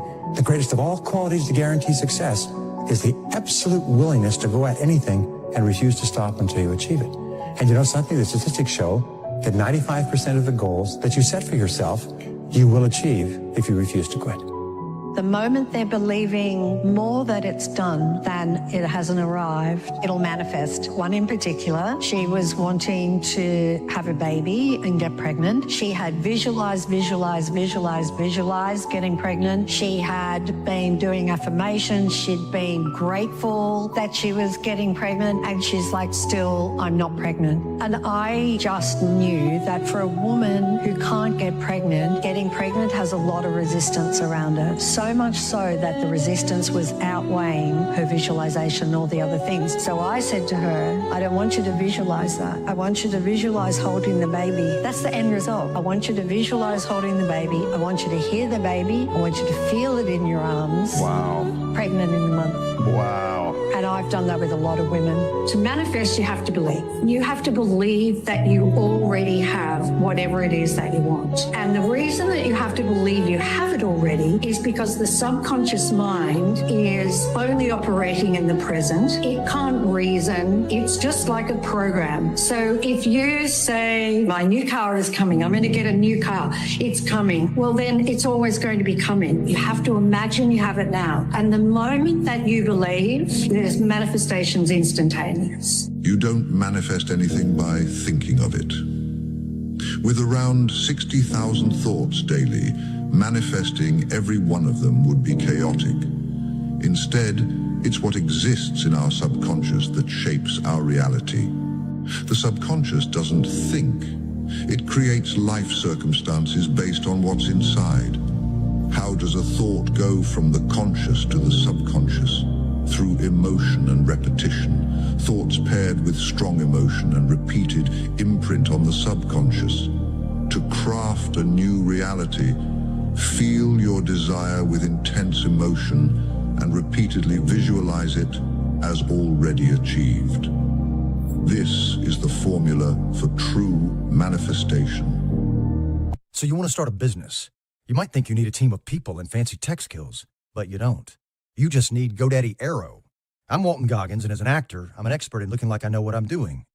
GoDaddy Aero uses AI to create everything you need to grow a business. It'll make you a unique logo. It'll create a custom website. It'll write social posts for you and even set you up with a social media calendar. GoDaddy Aero will take your idea that sounds good and make a business that looks like you know what you're doing. Get started at GoDaddy.com/Aero. That's GoDaddy.com/AIRO. All experience, all reality begins with a simple image in the mind. Hermes Trismegistus, from whom Hermetic philosophy and our teachings stem, stated over 2,000 years ago that images held in the mind affect the physical universe, and consequently, a particular image will bring about a particular effect, negative and destructive, or positive and productive, as we choose. Alchemy, the later descendant of Hermetic philosophy, incorporated this insight into a process called transmutation.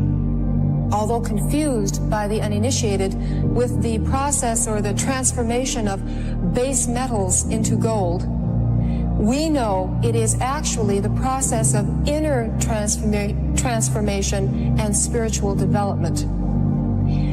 By learning to create and control mental images, by holding a specific image in the mind, the alchemist experiences the effects produced by the specific energy of that image and finds those effects transforming not only the self, but extending out and transforming the world around the self. In effect, this means that without conscious, creative use of visualization, without a continued use of such visualization, fratres and sorors, we and our world die.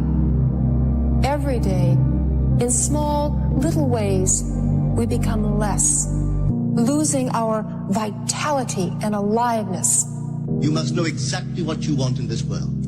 For example, suppose I wanted a home, but I had no money. I would make as lifelike a representation of the home that I would like, with all the things in it that I would want. And then, this night, as I would go to bed, I would, in a state, a drowsy, sleepy state, the state that borders upon sleep, I would imagine that I am actually in such a house, that were I to step off the bed, I would step upon the floor of that house. Were I to leave this room, I would enter the room that is adjacent to my imagined room in that house. And while I am touching the furniture and feeling it to be solidly real, and while I am moving from one room to the other in my imaginary house, I would go sound asleep in that state. And I know that in a way I could not consciously devise, I would realize my house. I have seen it work time and time again. Let me give you a little known fact today that will increase your effectiveness in anything you do. It applies to doing a job, making more money, playing golf, cooking, raising children, teaching, anything at all. Now, while this has long been known by the most successful people of the world, it seems to have escaped the great majority. Whatever it is that you would like to do better, act as though you're a top-flight expert at it. And if you continue to play this part long enough, you will become an expert. Your mind will believe whatever you repeat, so give it something worth believing. Because every time you say, I am, you're not describing yourself. You're creating yourself. So say it one more time, and for the man you're becoming, I am relentless. I am consistent. I am not who I was. I am who I decide to be every day. And today I choose to rise. There is a war happening inside you. Not outside, not in your job, not in your circumstances. Inside, in the deepest part of your mind, a battle between who you were and who you're becoming.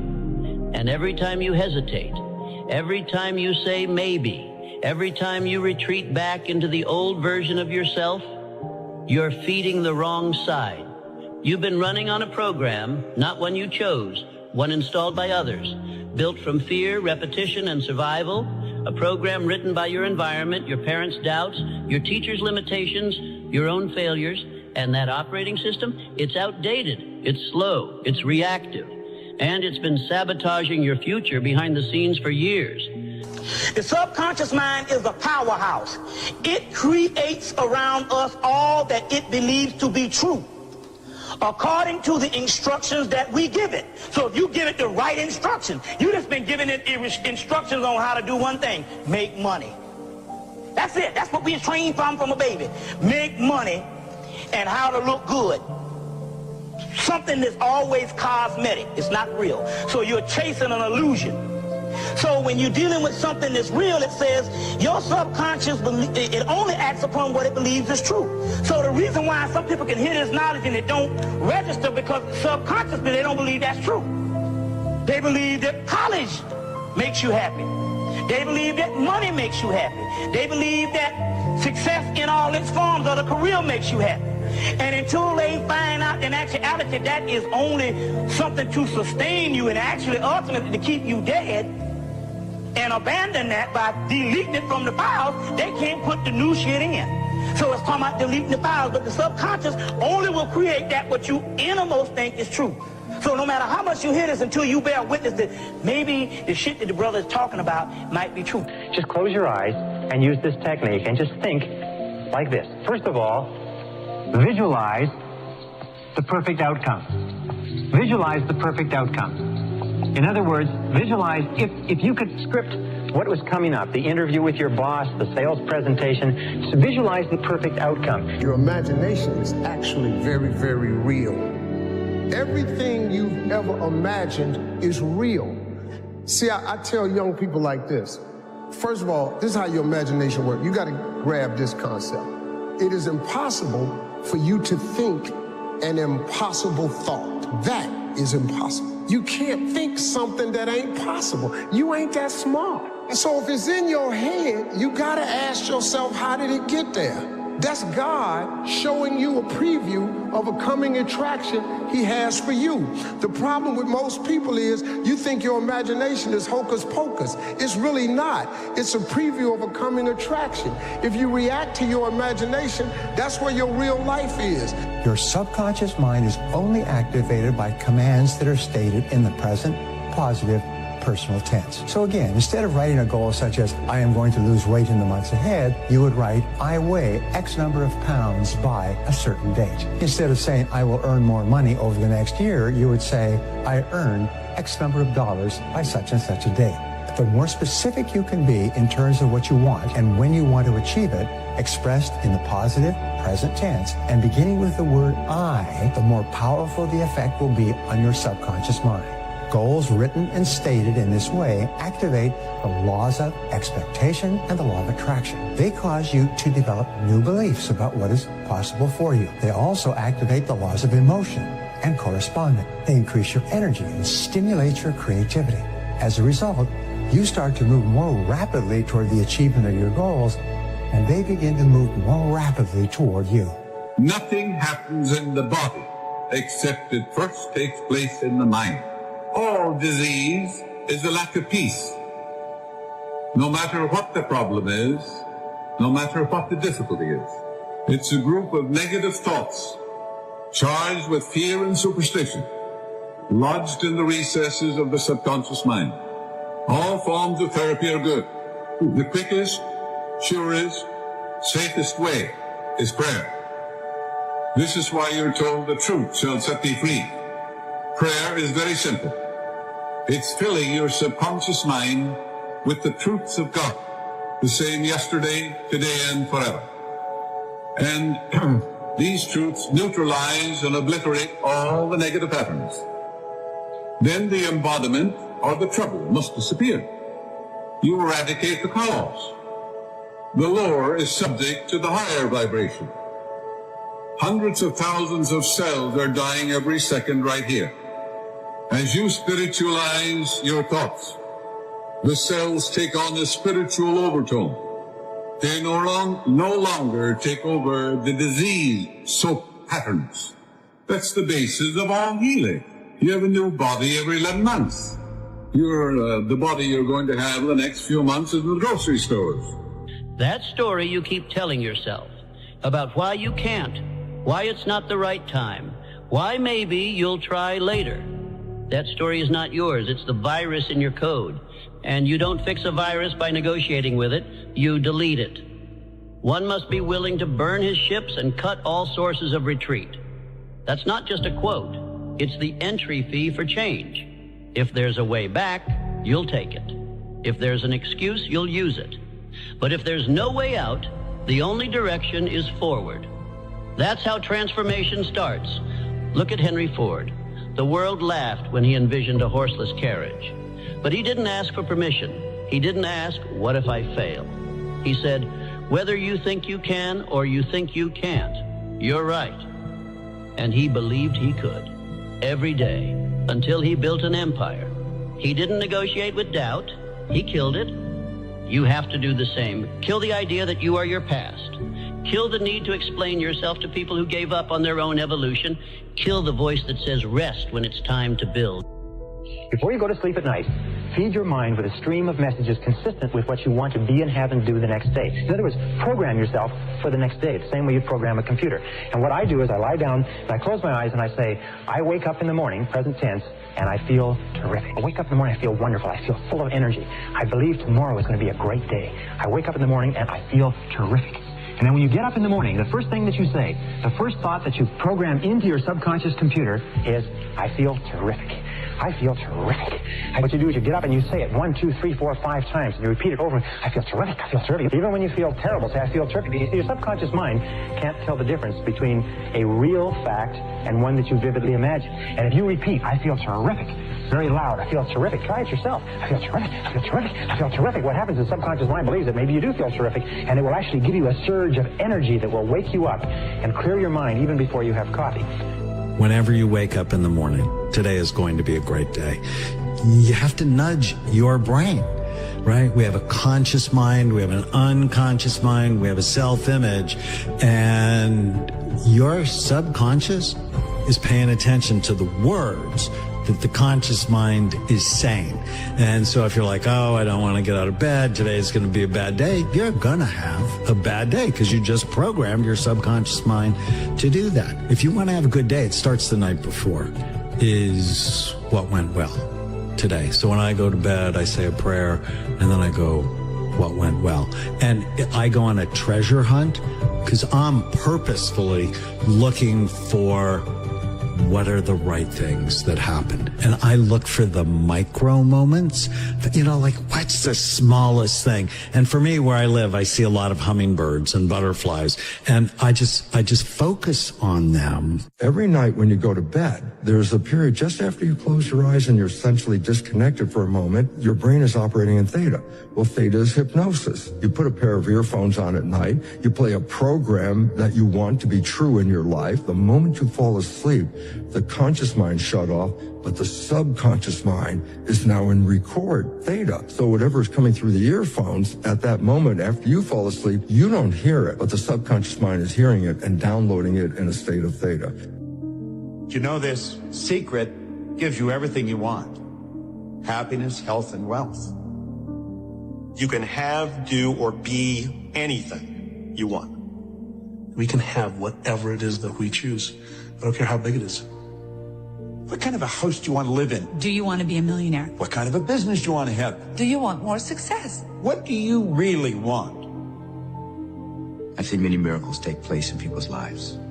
Financial miracles, miracles of physical healing, mental healing, healing in relationships. All of this happened because of knowing how to apply the secret. You've probably been sitting there wondering, what is the secret? I'll tell you how I have come to understand it. We all work with one infinite power. We all guide ourselves by exactly the same laws. The natural laws of the universe are so precise that we don't even have any difficulty building spaceships. We can send people to the moon, and we can time the landing with the precision of a fraction of a second. I don't care if you're in India, if you're in Australia, New Zealand, Stockholm, or London, or Toronto, or Montreal, or New York. We're all working with one power, one law. It's attraction. Before you go to sleep every night, visualize yourself being, doing, and having the good which you desire. Because while you are asleep, your conscious mind is in abeyance for a longer period of time than at any other period in your daily life. And when you impress the subconscious just before going to sleep, the subconscious works with that idea that you've given it, even while you're asleep. The subconscious mind will be correlating you with all of the good which you have visualized. You say you may not realize it, but your mind is working for you or against you, even while you are asleep. And the mastermind within you says that if I be lifted up, I will draw all men unto me. And whatever idea you lift up before your subconscious mind, before you go to sleep, that idea is impressed upon the subconscious and it draws that to you. You'll wake up in the morning and the right ideas will just be clicking in your head. The conscious mind can learn from reading a book. So the subconscious mind can read a self-help book and you go, wow, that sounds really great. And then you find you read the book, but your life is still the same. And it turns out, why? And the answer is because the subconscious mind is more of a habit mind, things that you repeat over and over again. So the reality is, if you can stay conscious, be present, and when those negative thoughts come in our head, and psychologists tell us 70% of the time, the thoughts that are going through our head are negative and redundant, so the same negative thoughts are going through. If you could stop those thoughts, if you could hear them as they come through, like, oh, that's not going to work, oh, this will never happen, those kind of thoughts. If you can hear them and stop them consciously, say, no, change the belief right there, just give the more positive thing. As you repeat this more frequently and you keep repeating it, the subconscious mind begins to learn. Learn to become still and to take your attention away from what you don't want and all the emotional charge around it and place the attention on what you wish to experience. Energy flows where attention goes. You can begin right now to feel healthy. You can begin to feel prosperous. You can begin to feel the love that's surrounding you, even if it's not there. And what will happen is the universe will correspond to the nature of your song. The universe will correspond to the nature of that inner feeling and manifest because that's the way you feel. One of the best books that I've read this year is The Expectation Effect by David Robson. So he is a science writer from the UK, and he looked at a whole bunch of studies, the placebo effect, which everybody's familiar with, right? There is a particular expectation that an outcome is going to come from some sort of medication, and lo and behold, that outcome manifests. He found this across pretty much every area of anything that you care to care about. So my two favorite studies from this, so interesting. He realized that gluten intolerance, self-report gluten intolerance, has increased from 3% to 30% in 10 years. This is why there's so many gluten-free options on the menu? They've got 30% of the population to serve, yeah, so people need it. And he was wondering, well, what is it? Human biology hasn't changed that much. Is it maybe that the foods have changed and people are responding to that? Or is it maybe some sort of expectation because the type of news stories that are hearing about gluten and about how bad it is for us and inflammation and all this sort of stuff, maybe it's that and people are expecting it. So they brought people into a lab. They sit them down. These people do and do not have self-reported gluten intolerances, and they give everybody the same meal. They tell everybody in the room that it's got gluten in it. It's got no gluten in it. After a while, people who don't have a gluten intolerance biologically, who haven't eaten gluten, have diarrhea, they have hives, they're breaking out in inflammation, they're having to run to the bathroom. Okay, well, that's kind of interesting. He did another story that he spoke about. VO2 max tests that they were looking at. Apparently there's a particular genetic mutation that allows people to blow off CO2 and upregulate oxygen in a better way. They brought people in, even numbers of people that did and did not have this genetic trait, split them into two random groups. So there was a mix of both do and do not have the trait in each. First group was told, you've got the right genetic trait, you should be really, really good at this. Second group was told, oh, sorry, you don't have it, you shouldn't be too good. No surprise, perhaps, that the group that was told that they did, they ended up performing better. But when they actually looked at what was happening in the physiology of these people, they found that the people who didn't have the genetic mutation but were told that they did had a lower overall lactate threshold, they had a lower overall heart rate, they were blowing off CO2 more effectively and upregulating oxygen better than the people who did have the genetic mutation but were told that they didn't. So he coined this term that said your expectations are even more powerful than your genes. Your subconscious mind is marvelous, but what it does is it only thrives on goals that you pronounce in the now, in the present tense. You now have a dynamism. It's called a dynamism in your brain, where your brain knows that you're only earning this amount of money, but now you're saying, but I earn this amount of money. Your brain knows that you're not a millionaire, but now you're saying, I am a millionaire. And so your brain goes to work to close this gap between where you are and where you want to be. And your brain starts to work 24 hours a day. And it works and it gives you ideas. Each person here has a what is called the superconscious mind. And this mind has been talked about for 5,000 years, and some call it the oversoul, and some people call it the God mind, some people call it God, spirit, whatever it happens to be. But there's this incredible power in the universe that you can tap into. You could just reach into it by simply writing down a goal clearly on a piece of paper, and then this mind goes to work 24 hours a day to bring it into your life. That comfort zone is a dangerous place to be. You have the ability, when someone gives you a suggestion that takes you in a direction other than where you want to go, you have the ability to consciously and mentally just reject that idea.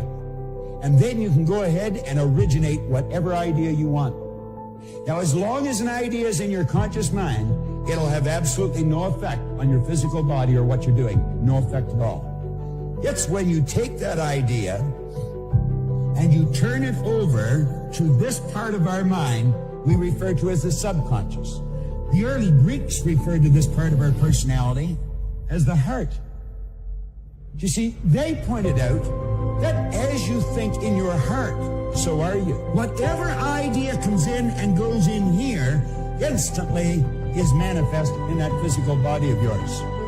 Your mind is a magnet. Now, I have what I call sometimes my mantra, and it's this: good health, happiness, love, success, prosperity, and money. Why do I keep saying that? Because this is what I want to magnetize my mind for. The subconscious is that silent listener, and everybody has that subconscious part of the mind that hears everything you say, and it is impressed by everything you feel and everything you think. That's why I'm rather cautious about reading about what kind of flu is coming for the season. Why? Because you have a silent subconscious listener down there. And that silent subconscious listener hears that, and if it becomes impressed with that, then it'll go around having that kind of flu. And we don't want to magnetize our minds for what we do not desire. We do not want to demagnetize our minds concerning good health, happiness, love, success, prosperity, and money. Everything you've ever heard, everything you've ever learned, everything that's ever been told to you is accepted as fact and stored in the subconscious mind. The most powerful instrument in the universe is the subconscious mind. Lie to it! Lie to it! Tell it lies! I really do feel good. I really feel great. You're snotting and snorting all over the place. Tell it, it doesn't know any different. It says, hey, what's all that noise? He says he feels good, okay? And all of a sudden things start triggering out of the subconscious mind. This is where visualization comes from Dr. Bernie Siegel. This is where visualization comes from Dean Ornish. They're telling something that really isn't true, and the subconscious mind thinks it is true, so the subconscious mind starts doing things as if it is true.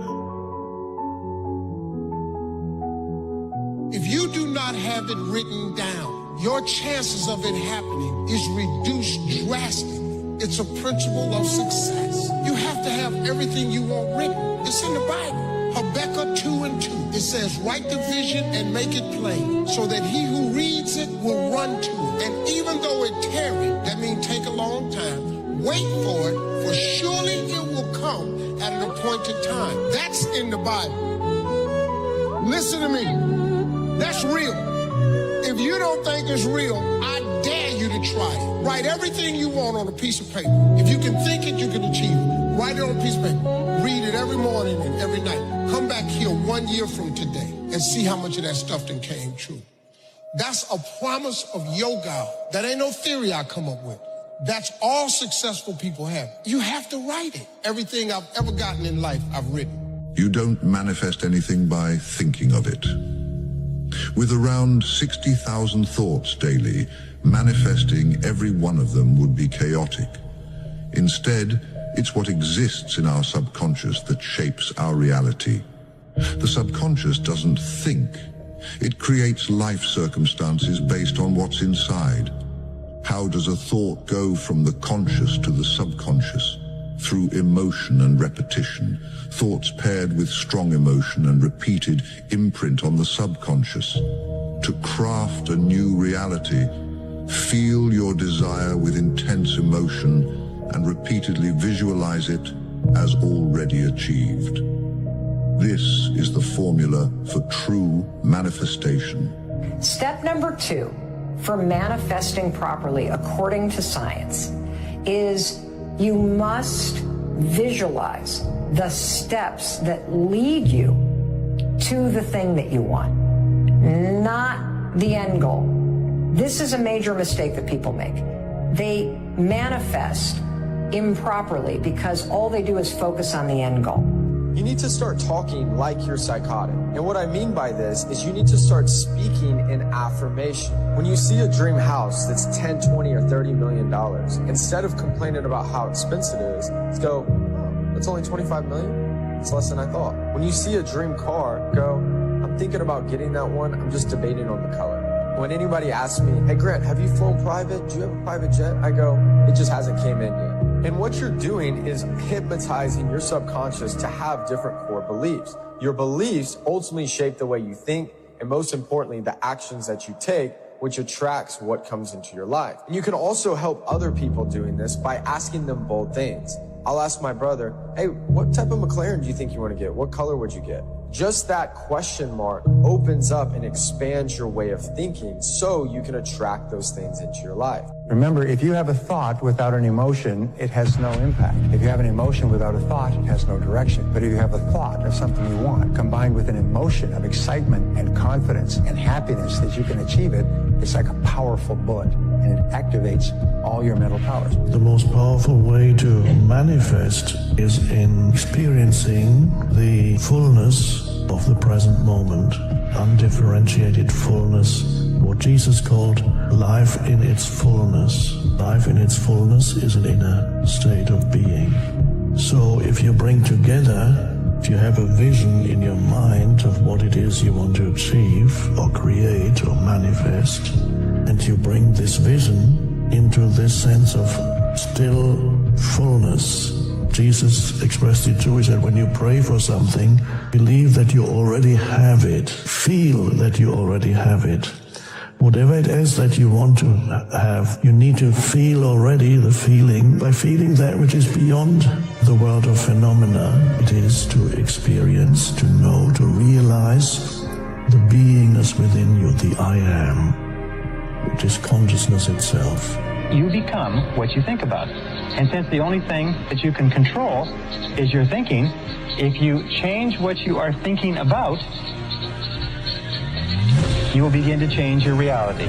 If you change what you expect, you change what you believe, you change your dominant thoughts, you change your inner workings, you begin to attract into your life people, circumstances, events, opportunities, and everything consistent with your new thoughts. The reason people are unsuccessful is they think thoughts of unsuccess or failure. We live in a mental universe. All causation is mental. If you wish to change your universe, you have to change your mentality. And this brings us to the most important line of all, which is simply this. If you change your thinking,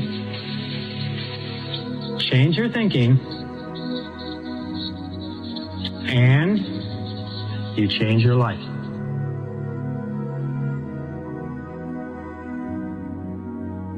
Change your thinking, and you change your life. The secret of manifestation is expressed in one simple statement by Jesus, and that encapsulates all the books that have been written on manifestation and will ever be written on manifestation. It's just one simple sentence. It says, when you pray for something, believe that it has been given or that you already have it, then you will receive it. He doesn't say believe that you will receive it. He says, believe that you have received it. The very foundation for successful manifestation is finding who you are in your essence. And once you've found that, that already contains everything that you could wish for on a feeling level. Whatever you attain then comes out of the state of fullness, not out of the state of lack. It's like here you are as a person, and your brain's divided in half, and this idea pops in here into your conscious mind. Now, if you have a strong enough plan or commitment, total commitment that no matter what it takes can happen, if you have enough enough strong enough internal feeling attached to a plan, then that internal feeling will cause it to drop into your unconscious mind, and then you'll manifest it. That's the way the mind works. Read Think and Grow Rich. Read As a Man Thinketh. Read any book that will teach you the principles that create wealth. And that's what it'll teach you. That's the fundamental of it all. So the key here is to create a strong enough internal feeling that it drops into your unconscious. And one way to do that is create a plan, right? Another one is to create the kind of commitment that it doesn't matter. Whatever it takes to find a way. But see, that has to be a consistent emotion. Sit down, decide what you want, write it on a card, carry the card in your pocket, and read it as often as possible every day. I found if you write a lie on a card and you read it often enough, you're going to start to believe it. Believe, and your belief will actually create the fact. It doesn't matter what's happened in the past. You may not have a colorful background, and maybe you have. You may not have a lot of formal education, and maybe you have.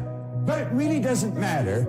If you've got a goal and you're willing to stick to it and study the laws, you're going to find out that you can win. You're living on frequencies. Now, when you think of something, what you've done is you've flipped your brain onto a higher frequency. The very fact you can see it is all the proof you need to know you can get it. What you have to do is raise your level of consciousness to that frequency, and then you will attract whatever's on that frequency, all the good you need to manifest the idea.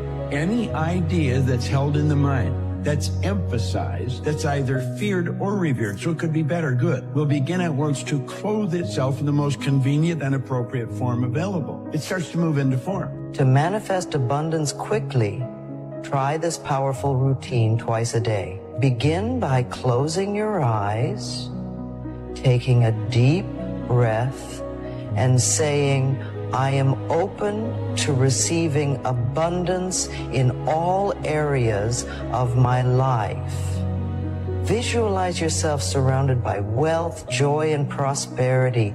Feel the gratitude as if it's already yours. Repeat affirmations like, money flows to me effortlessly, and I am deserving of all good things. Do this in the morning and before bed to align your energy with abundance, inviting life-changing results into your life.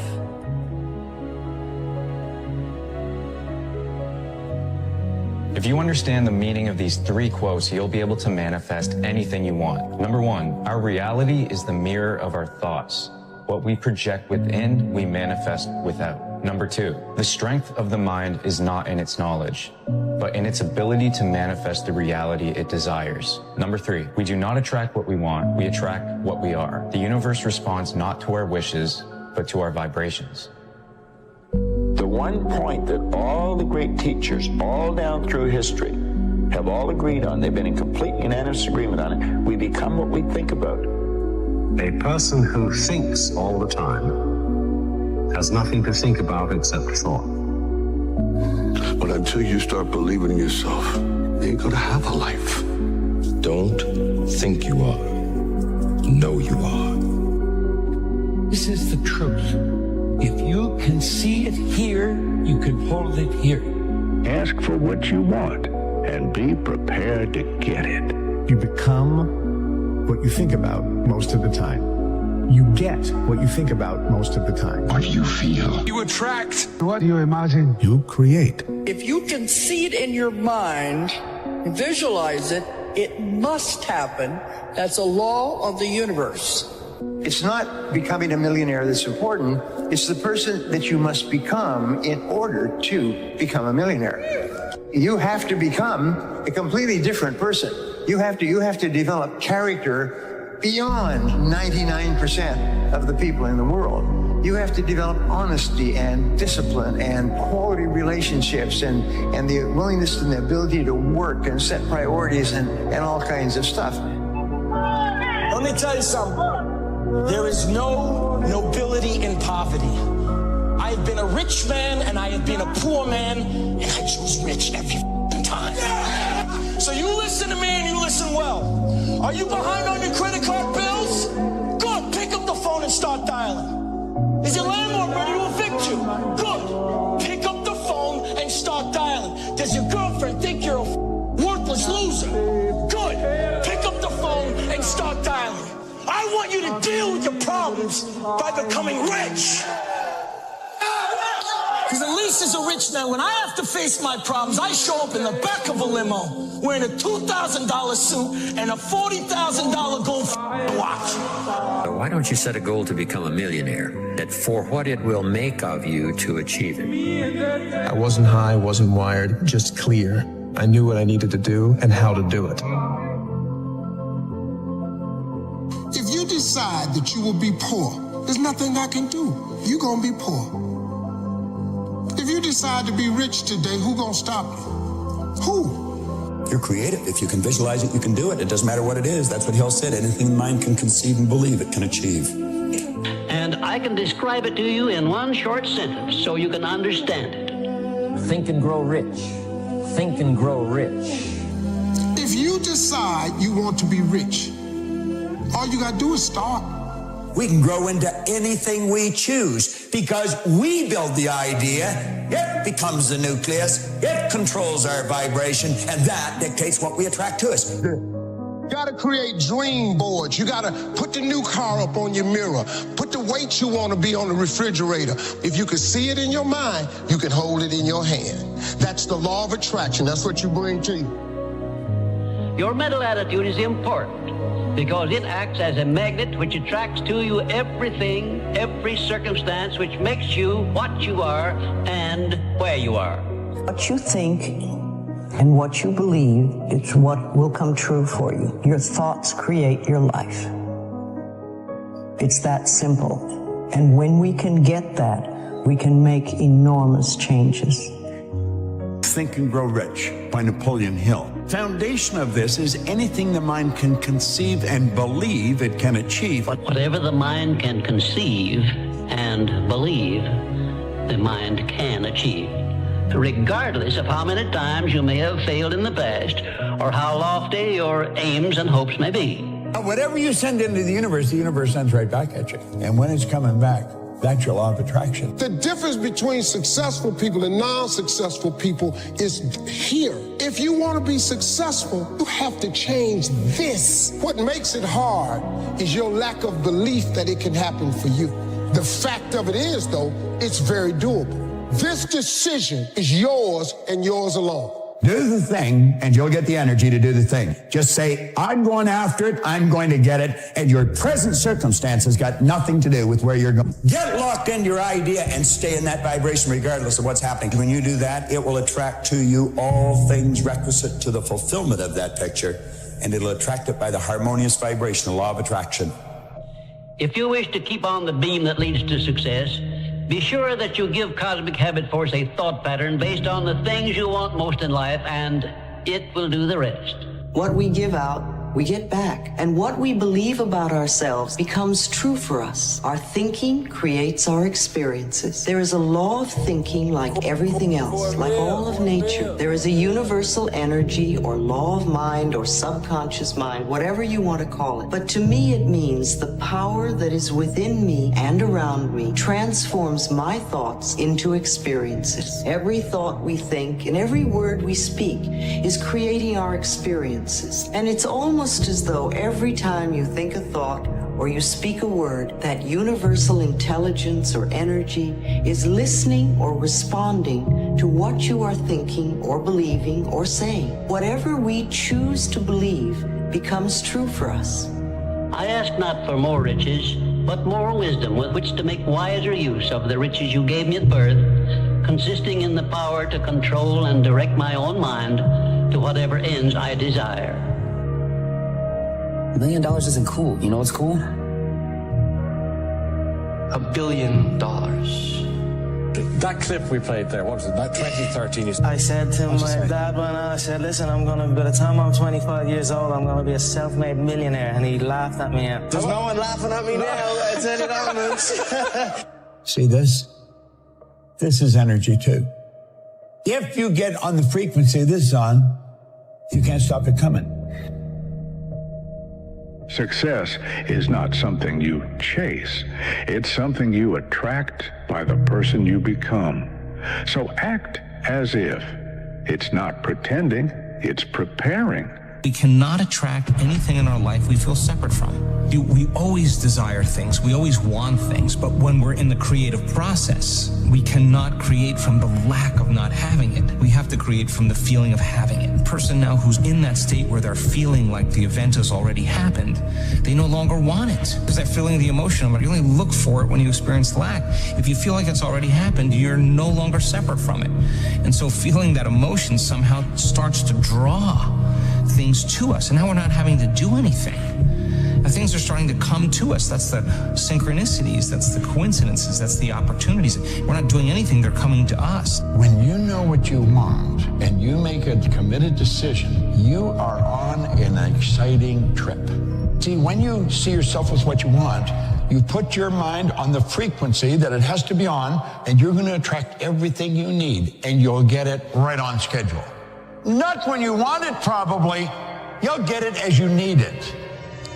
Do you know the only prerequisite to getting what you want? Is you gotta want it. Okay, let me show you this that I had in mind. Albert Einstein said that imagination is everything. It's the preview to life's coming attraction. That's what your imagination is. Your imagination is actually very, very real. Everything you've ever imagined is real. See, I tell young people like this. First of all, this is how your imagination works. You got to grab this concept. It is impossible for you to think an impossible thought. That is impossible. You can't think something that ain't possible. You ain't that smart. So if it's in your head, you got to ask yourself, how did it get there? That's God showing you a preview of a coming attraction he has for you. The problem with most people is you think your imagination is hocus pocus. It's really not. It's a preview of a coming attraction. If you react to your imagination, that's where your real life is. If you will say before you go to sleep, I believe something wonderful is going to happen to me tomorrow. And if you'll say when you get up in the morning, I believe something wonderful is going to happen to me today. And if all day long you say, I believe something wonderful is going to happen to me, you'll find that as you go to sleep the next night, and try this today, it's a very powerful exercise. It sounds a little bit corny, but it's a very powerful exercise. If you'll try it, you'll find that when you go to sleep, you will not be able to think of all the wonderful things that happen to you. You'll just be surprised that your parking spaces will open up, and friends will call, and you'll get checks in the mail. Just your life will be a series of really positive, happy experiences. So always expect the best. I believe something wonderful is going to happen to me today, and by the inexorability of a law of nature, it's going to happen to you. I can assure you it's happened to thousands and thousands and thousands of our graduates who will literally astonish you the effect of this corny little exercise. Now, science says, show me and I'll believe. Faith says, believe and I'll show you.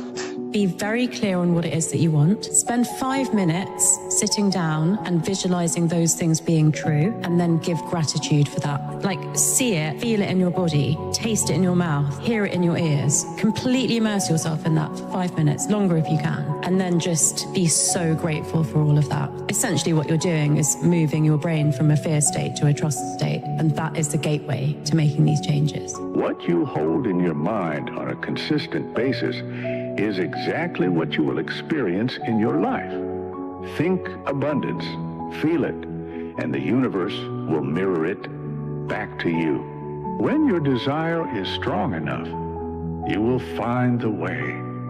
Hold the image of your goal with unwavering faith, and the world will bend to meet your vision. If you have a clear picture in your head of something that is going to happen, a clear belief in that it will happen no matter what, then nothing can stop it. You know what I mean? It is destined to happen.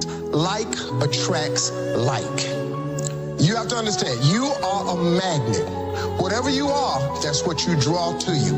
If you're negative, you're going to draw negativity. You're positive, you draw positive. You're a kind person, more people are kind to you. So you're like a magnet. You know, if you see it in your mind, you can hold it in your hand. Our deepest fear is not that we are inadequate. Our deepest fear is that we are powerful beyond measure. It is our light, not our darkness, that most frightens us. Your playing small does not serve the world. There is nothing enlightened about shrinking so that other people won't feel insecure around you. We were all meant to shine as children do. It's not just in some of us, it's in everyone.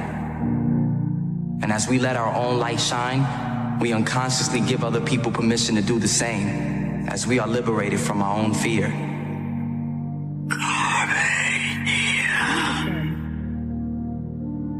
Seize the day, boys. Make your lives extraordinary.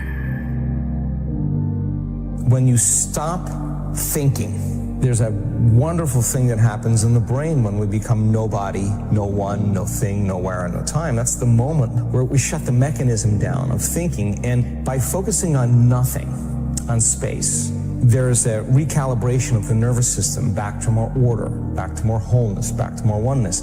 And the closer you get to singularity, to source, to oneness, to wholeness, to absolute, whatever you want to call that, and you're creating from the field instead of from matter, every thought in the quantum produces a frequency. So the thought of your wealth in the quantum should produce the frequency or the feeling of abundance. And if you can experience the feeling of that ahead of the actual event, you're beginning to change information in the field. Keep doing that.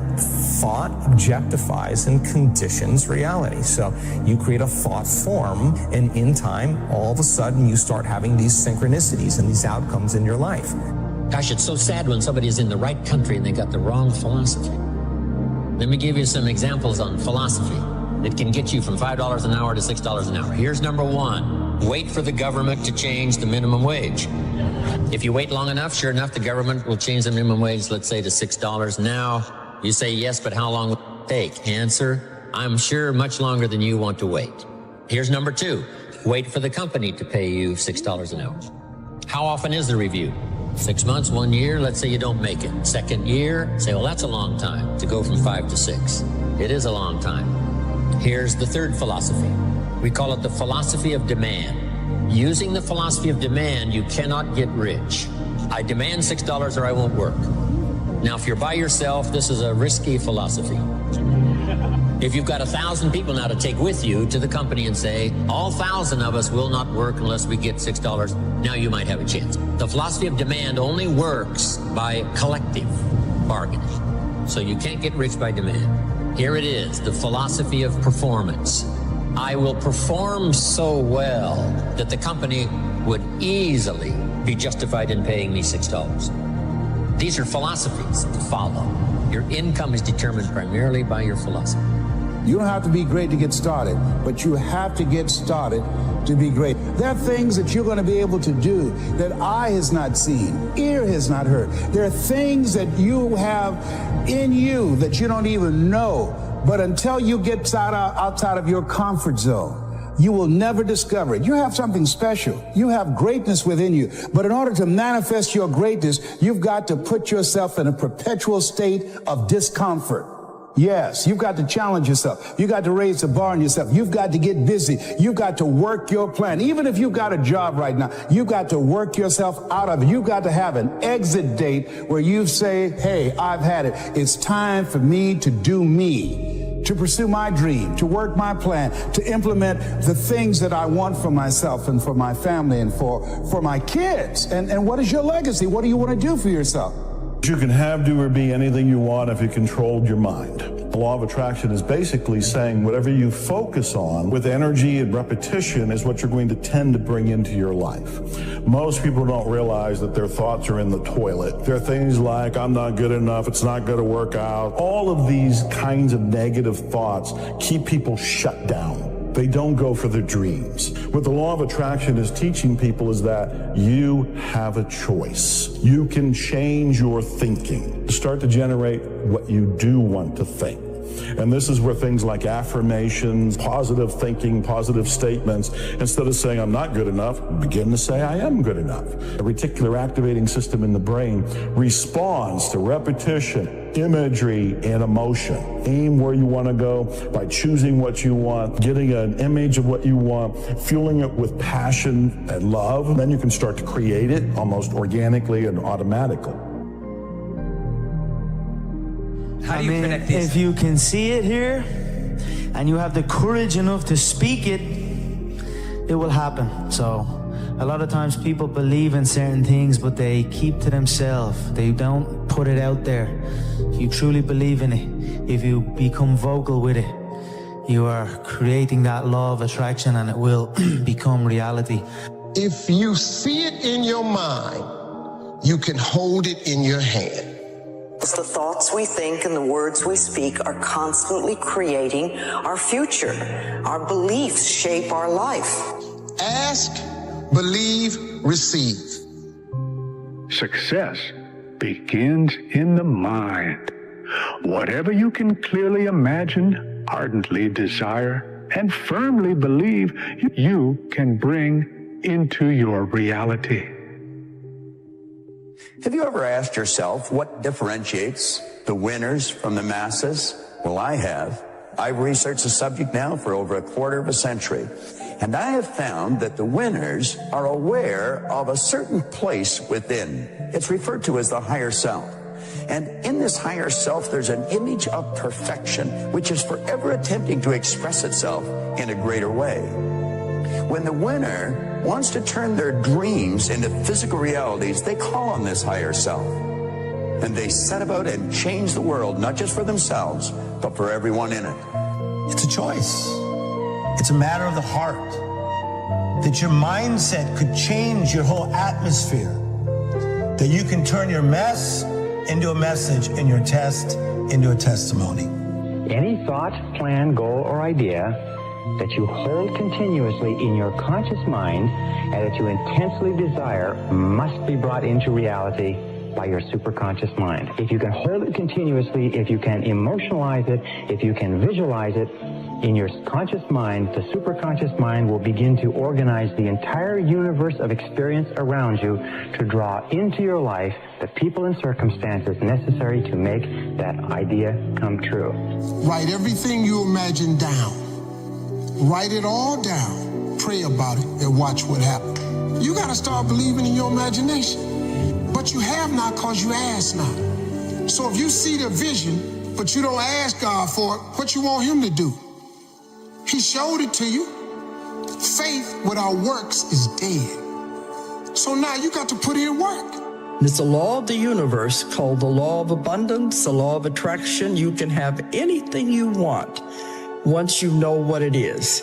One of the main lessons you come to Earth to learn is how to manipulate energy. Everything is energy. Mm-hmm. And you come to Earth to learn how to manipulate that, to be a master manifester. First, you have to know what you want. Mm-hmm. And a lot of people say, well, I need this, I want this. Those are the wrong words. Mm-hmm. In creating your reality, if you say, I need, I want, well, see, you're creating a lack. And you're putting it off by, I want it. No, the wording is, I have it. And you got to believe it. Because if you can see it in your mind as already done, already happened, it must occur. That's a law of the universe. Do you know you can use your imagination to go into the future and bring it into the present? That's what all highly successful people do. They see where they want to go, and then they act like the person they want to become. It was William James from Harvard's advice. He says it's the actor's technique. Act like the person you want to become. Ask, believe, receive. So many people overlook this very simple quality. You don't have to figure it out. That's what freezes people. When you're trying to figure out your life all the way to the end, when you can't figure it out, it freezes you from trying it because you go, oh, well, I can't figure that out. Oh, I can't go over there because I don't know how. You don't have to know how. You have to ask, believe, and receive. That's as simple as it gets, folks. This is the truth. If you can see it here, you can hold it here. If you can entertain the idea, you can cause it to move into form because you are in harmony or can be in harmony with the laws that govern your being. Thoughts are like drops of water. If you drop a drop of water on the table here, and it doesn't mean much, but if you keep dropping and keep dropping and keep dropping, the table becomes a wash, and then you get a puddle on the floor, and then you can get a little pond and a lake, And finally, you can create an ocean. And with our own thoughts, we can drown in a sea of negativity, or we can float on the ocean of light. And it's up to us. The thoughts we think accumulate. And what sort of puddles are you standing in? Or are you up to here? Or are you up to here and trying to paddle? When we're willing to change our thinking, we can change our experiences. My name is Jordan Belfort. That's right. I'm a former member of the middle class, raised by 2 accountants in a tiny apartment in Bayside, Queens. The year I turned 26 as the head of my own brokerage firm, I made $49 million. All the experts are agreed that in each of us, there are deep reservoirs of ability, even genius, that we habitually fail to use. You have perception, the will, memory, intuition, reason, and imagination. These marvelous tools. We can take our imagination and build an image in our mind of how we want to live. Block out what's going now. Don't let your present results have anything to do with this. Just what you want. And it's with your imagination that you will build it. Everything that we have, the camera that I'm speaking to right now, was first created in the mind of one individual. You already have within all that's required to attract literally whatever you want into your life. You can see it in your head. You can hold it in your hand, because that is the frequency. Match the frequency of the good you desire. If you hold the dream in your mind and you don't let the outside world control you, you will attract everything that you need, and that space will fill in. The way will be shown. You have got to start expecting great things to happen for you in order for it to happen. It is the law of attraction. It is real. It is nothing fake about it. The Bible says a man is as he thinketh. If you live your life in expectations, that's what happens to you. If you live your life in despair, that's what happens to you. If you say all men are dogs, you're going to meet every last one of them. I'll never be rich, you won't. The moment you change the frequency that your tower emits, different things come back to you. The imagination is the most marvelous, miraculous, inconceivably powerful force the world has ever known. Now, the imagination is the mental faculty out of which visions arise. Visions. Pictures that we build in our mind. Most people don't use their imagination constructively. Most people use their imagination destructively. They imagine what they don't want. We've got to consciously and deliberately imagine what we do want. If we will take and sit down with a pen and ask ourselves, what do I really want? And write it down. And then make a written description of it in the present tense. Writing causes thinking. Thinking creates an image. And you get these images going, you're building a vision in your mind. It's the visionaries that's changed the world. Think of that. The fact that I can sit and look into this camera, and you can sit and look at me on your phone, or on your TV, or on your laptop. That was the result of somebody's vision. The most important thing in the world is what you believe about yourself.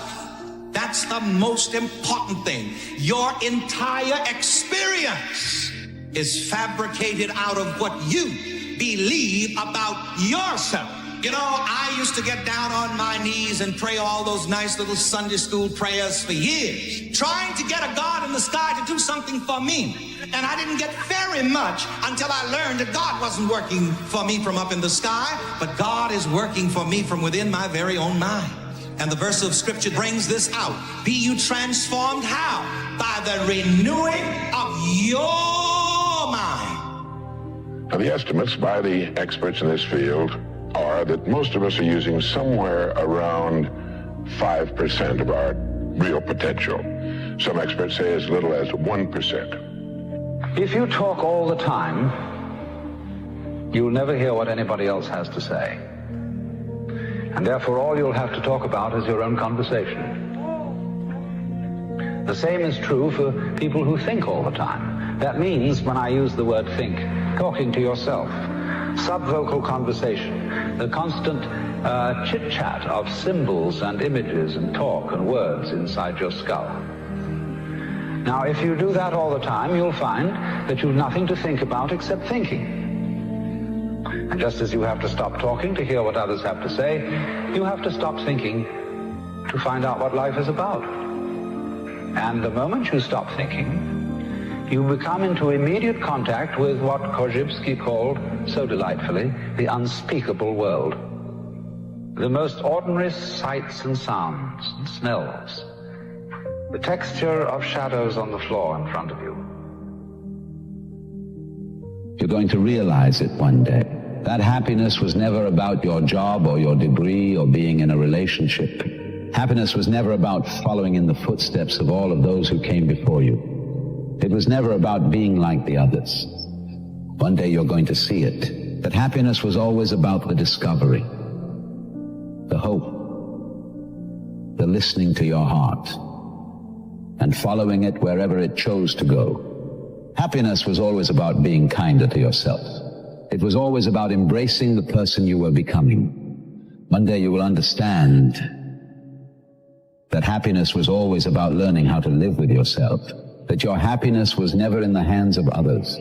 One day you will realize that true happiness comes from within, and no external factors can define it. It was always about you. It was always about you. That everything in your outer life has a mental equivalent in your inner life. Anything that you want to see different in your outer life, you must first provide the mental equivalent internally. And the law of attraction says that anything that you keep holding your mind on a continuing basis, you draw to you. That your dominant thoughts set up a force field of energy that draws into your life the people and circumstances that you need. I mention that because of this. Many people say, well, how will I get a better job or a better relationship? How will I find the information I need or get the education and so on? You don't have to worry about it. All you have to do is get it crystal clear in your mind, and you trigger into and get into the flow of these universal mental laws, and everything that you need will be brought to you exactly as you need it, exactly when you need it, and exactly in the form that you need it. The law of attraction says this. It says that whatever you think about, focus on, fantasize about, worry about, talk about, attend to, watch on TV, listen to on the radio, you're going to create more of in your life, especially those things you feel intense feelings about. So when you're talking about how bad it is and you're not feeling good about it and you're really upset about it and you're down in the bar, talking about how terrible life is, what I call the Ain't It Awful Club. People go there after work to the Ain't It Awful Club and complain about how miserable their life is. And when you do that, what happens is you actually create more of that because you're sending out a vibration. And that vibration is your thoughts and your feelings that are the result of those thoughts. And so we have to become conscious of our thoughts. We have to become conscious of our feelings. We have to become deliberate thinkers, deliberate creators. The law of attraction is considered by many to be one of the most important laws of human existence. In this, you will always attract to yourself, positive or negative, people and circumstances that harmonize with your dominant thoughts. That whatever you're thinking on a continuing basis, you're attracting into your life. You're drawing it into your life like a magnet. That's why it's so important that you keep your thoughts on what you want, keep your thoughts on what you desire, and keep your thoughts off of what you don't want. And by the way, as you advance and develop and become more proficient and more sharp with these methods, the law of attraction will work faster for you and with greater accuracy. Everything you want is already out there, waiting for you to ask. And here's the truth. Everything you want also wants you. But it's not enough to just wish for it. You've got to align with it. Believe that it's possible. Feel it like it's already yours. And then take action. The universe wants you to succeed. It's not holding anything back. It's waiting for you to believe, to move, to become the version of yourself who already has everything you're asking for. Now, the law of attraction simply says that you are a living magnet. You are a living magnet. and that you inevitably attract into your life the people and circumstances that are in harmony with your dominant thoughts. In the universe, we know that all of energy is in a state of vibrations. That everything is vibrating. Even this board is vibrating. Your skin is vibrating. Every substance is vibrating because of its molecular structure. And we also know there's the law of radiation, that everything is vibrating outward, the process of entropy. And we find that whatever you are thinking, your thoughts are also a form of energy that is vibrating and radiating out from you and that travels at the speed of light so that you can affect people and circumstances at great distances. All due respect, you got no idea what it's like to be number one. You didn't learn your limitations. I have no limitations. I am cold, I am emotionless, I am at peace, ready for war. You clearly don't know who you're talking to, so let me clue you in. I am not in danger, Skylar. I am the danger. A guy opens his door and gets shot, and you think that of me? No. I am the one who knocks. Game on the line, who would take the last shot? Me. That's a dumb question. Me. You will find the strength to do what needs to be done. Kill the boy and let the man be born. That's the difference between a hero and a coward. There ain't no difference. Inside, they're both exactly alike. Both scared of dying or getting hurt. But it's what the hero does that makes him a hero. It's what the other guy doesn't do that makes him a coward. Let me be very clear. I'll never give up. Never. You want to beat the king, right? The current king. You're looking at the current king, Ariel. You're interviewing the current king. I used to never have to worry about nobody ever bullying me again. Cause I know I will kill them if they... I've ridiculed everyone on the roster. I just want to say from the bottom of my heart, I'd like to take this chance to apologize to absolutely nobody. The double champ does what the he wants. When you're running, you run for hours. Days. What? Days. This is where we hold them. This is where we fight. This is where they die. I feel like I fight from something a little bit different. You know, there's a dog inside of me. Either you have it or you don't. There's a difference between who you are and what you are. And when I step on that court is, I become that. I am that killer snake. You know, that I'm stone cold, man. This rematch, he should have killed me when he had the chance, because now I'm back, and I'm going to kill you and your whole fucking team. You and them kids. This is my fucking time! Antonio Montana. And you? What you call yourself? My name is Tom Shelby. And today, I'm gonna kill a man. Somebody out there said I'm working harder than you. Sometimes I look in the mirror and get little frights as well looking at myself because I am an absolute animal, a machine. So I probably wouldn't want to fight me either. Open connection lane! All I gotta say, I'm him. I'm him, guys. Guys, there's an El Matador. He is running away from a boo. The only way out for me at that time was death. I'm going to be a Navy SEAL, or I'm going to die trying. And my body said, Roger that. And I'm telling you from the bottom of my soul, it is so easy to beat people today. They are so soft. They have no work ethic. No one can stick with anything. Everyone's distracted. They're on social media. They're counting their notifications because they can't stick with Hey, so what now? Say something! So what now? Most dangerous guy here. I gotta come for everyone. I kill everybody. Allah Akbar. Nobody can stop me. If I die in the cage. I come die in the cage. I die in the cage. I never leave that cage. Now it's my home. In 16 hours time, This man is gonna learn that if you disrespect a person's kindness and take it as a weakness, you must pay. Tomorrow night I'm gonna make this man pay with his life, and I mean it. You're dead in that octagon tomorrow night.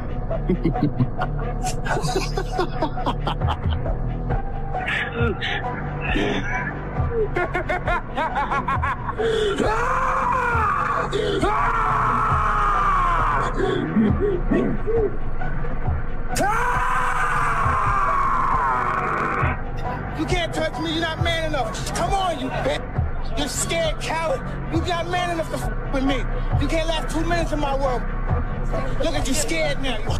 Scared like a little white scared of the real man.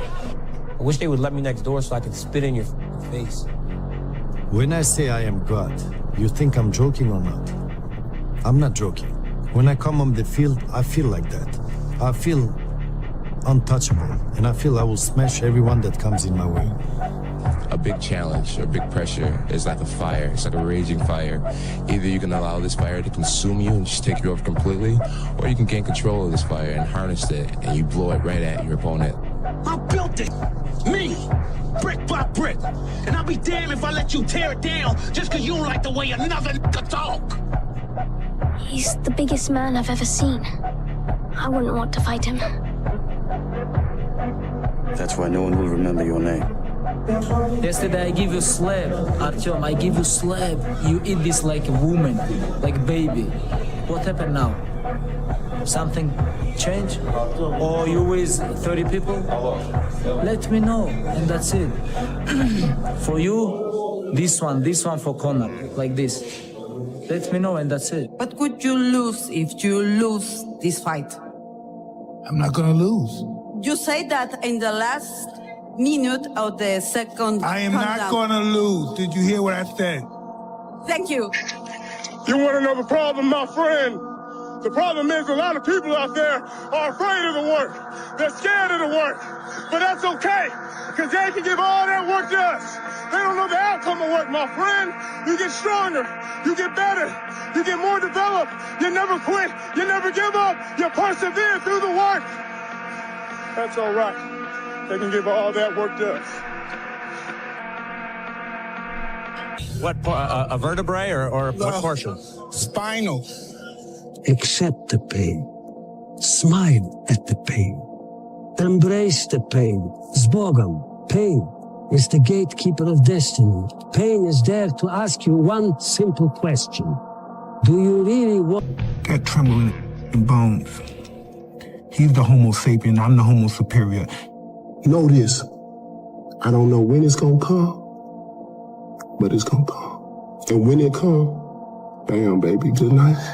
Alhamdulillah, tomorrow night I'm gonna smash your boy, guys. I'm gonna smash your boy. You gotta decide whether you're a wolf or a sheep. All I have in this world is my balls and my word, and I don't break them for no one. Do you understand? Everybody's game face. Like, we going to war with each other. This is my life, and I'm willing to die to beat you. I will die to beat you. Do the thing, do that. Listen, stop feeling sorry for your f***ing self. Well, come on then. What's wrong with you? You're too f***ing down. You gotta pull this out of the fire. From which he is cut. I mean, that is a dejected... Oh! No way! The belt's headed to the UK! Don't doubt me, I couldn't do it. The odds that I couldn't do it. Look at me now. Never. Pound for pound. Headshot, death. If one of us go to war, we all go to war. We're not here just to take part. We're here to take over. You know we've been fighting 400 and still fighting to this day. To this day. To this day. You can act like a man. What can I do? What can I do? What's the matter with you? I tried to fix it. I did everything. I showed them compassion. I showed them mercy. I walked away. I was the bigger man. And look what the f*** got me. At practice or when I'm training or doing games, I switch my mind to something else. I switch my mode into something else, right? For me, it's the equivalent of Maximus Decimus Meridius in Gladiator picking up the dirt, smelling the dirt. It's go time. Willst du nicht geflogen? Hat er nicht getrieben, nein! Willst du nicht geflogen? Ich komme über der Ballas! Ich komme über der Ballas! Du kannst getrieben, nein! Ich komme über der Ballas! Stop it! Because there is no negotiation when it comes to your success. You either do it or you don't. And there was no in between. I'm sitting here on my break here at work, running miles on in my goddamn Timbs. So you go, you work, you push, because there is no excuse. There is no excuse. Top 10, 9th place, 8th, 7th.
If you can bring King Kong and he can make 155, let's go. I'd rather die. I would rather die than be that loser guy. Do you want to walk out that door a loser, or do you want to walk out the door a winner? You know, I'll fight to the death. I own this town. I own Rio de Janeiro. So for him to say he is the king and I am the joker, if this was a different time, I would invade his favela on horseback and kill anyone that was not fit to walk. But we are in a new time, so I'll whoop his ass in July. You looking at? I'll strangle you in a heartbeat. And you as well, you little juice head. Slap. Hey, you. You're not. Hey, when you're hurt, how do you feel? You lay down, right? You take a second. You go, you take your vitamins, you do your thing. When I'm hurt, I love it. I love that feeling because it's real. That's the most realest feeling that you could ever have. Really? Oh, so that's how you're gonna play it. You gonna do this? Okay, fine. That's all I needed. That's all I needed for him to do that. And it became personal with me. Check. Wow. Yeah, Conor McGregor, you're taking everything I work for, mother. I'm gonna fight you. You know what's the real fight? What's the real money fight? Is me, not these clowns that you already punked at the press conference. Don't no one want to see that. You know you beat them already. That's the easy fight. You want that real right here. Made me have to look at who I am as an individual. Do I want to do the training? Okay, fine, I can train. But do I really want to diet? Do I really want to give up time with friends? Do I want to be misunderstood? Am I okay with scrutiny? But there's a mother out there who wants what you have, who wants the position you are, who wants the job you have. There's someone out there hungry and wants everything you can have. Don't put on the show, freaking win the game. Don't put on the show. You win the game. Don't put on the show. You win the game. Don't put on the show. You freaking win the game. You don't put on the show. You win. You get in the paint and you finish and you win and you defend. You rebound and you play together. Come on. Let's go. Let's get it. Let's go. Let's get it. Hey, we don't play 1, 2, 3. 5 minutes before I come out, my gloves are laced up. I feel my knuckle piercing against the tight leather glove. When I come out, I have supreme confidence. I'm scared to death. All during my training, I've been afraid of this man. I thought this man might be capable of beating me. I've dreamed of him beating me. The closer I get to the ring, I'm more confident. Once I'm in the ring, I'm a god. When you entered the 5th round against Kelvin, you said, "You're not gonna beat me. I'm prepared to die." I signed my death warrant right there. If I'm ready to die, I'm ready to kill. You have to be willing to give something up as well. I got one eye. He's not impaired. He got ears. I got one eye. Big deal. If he take one, I got another one. I'm ready to fight. He didn't want to fight. I'm ready to fight him right now. There's human beings that have different temperament and different minds and different mentality and a ruthless competitive drive that's almost terrifying to the ordinary person. If we were living 1,000 years ago, he would be on a horse with the biggest battle axe waiting in the back, hacking heads off, and everybody would be running. So when your plan fails, when those bullshit laws get too heavy, when you get knocked down the fucking canvas, when everything falls apart in your life and your plan is up, what are you gonna do? There's only one option. Stay fucking hard. This is Sparta! I take it in life. That's what I do. Rockman and those gardenia, their eyes haven't seen what I've seen. I'm ordained for this. I've been to Valhalla. I've seen the most vicious and most cruelest and coldest white people in the world. They accept me. He can't stop me. Him. Get it? Listen, I'm not gonna keep telling you the same thing. You understand me? You got to stay behind that. Keep your hands up. You understand me? You're making this fight closer than it gotta be, Carl. You got to keep your hands up, son. Nothing against Edward. Oh, whoa. Careful. What you gonna do? Oh, whoa. You gonna do something over there? Be careful. Shut your mouth. I'm gonna wrap one on one shoulder. I'm gonna wrap the other on the other shoulder. And you're gonna need a army to come take them belts off me. Stop, baby!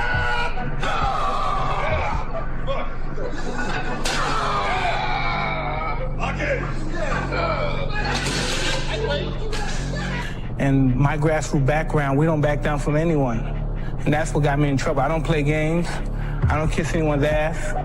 And I'm a real man. And that's regardless of being a fighter, I'm a man. And that's why I want to be a man. And if I die, I want to die a man. I don't want to die bitch. Squeeze it! More! Kill me! Squeeze it! Squeeze! He's waiting for the crowd! Yes! So I looked him dead in the eye and I said, "Uva moher," which means you will die in his own language. Look into my eyes, little man. Little Brazilian. Uva moher. What you got to say now, face to face, man to man? What you got to say? You got nothing to say. You want to know how you become better? You work hard. Work hard. Become better. Work hard. Become better. Work hard.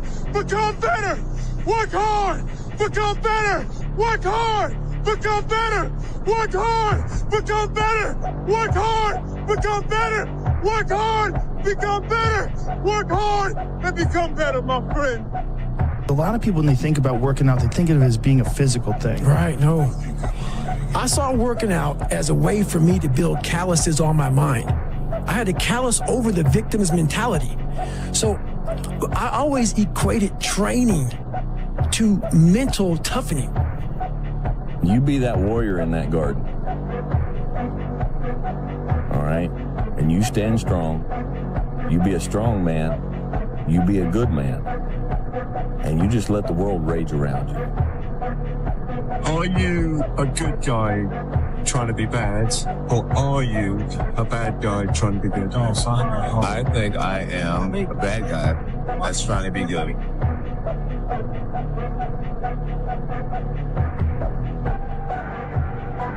I'm from Brownsville, Brooklyn. I'm not afraid of nobody. In the ring or out of the ring, they got a gun or a knife, and I'll show him that too. Mike, I'm just ready to get it on and crush this guy's skull and show who the real world champion is, the best fighter in the era. Tough times create strong men. Strong men create easy times. Easy times create weak men. Weak men create tough times. He said to me, "Many will not understand, but you have to raise warriors." Mr. Shelby, you're meant to be resting. I've learned something, Francis. There's no rest for me in this world. Perhaps in the next. In any fight, it's the guy who's willing to die who's gonna win that itch. And I know if I'm gonna have any life anymore, it's because I'm still willing to fight and die for that itch. So, you want to be a fighter? Son, you know, once you start, there's no going back. I know. This means total commitment. Once you begin the path, there is no leaving the path. You are a man. Hey, you man! Who put this thing together? Me! That's who! Who do I trust? Me!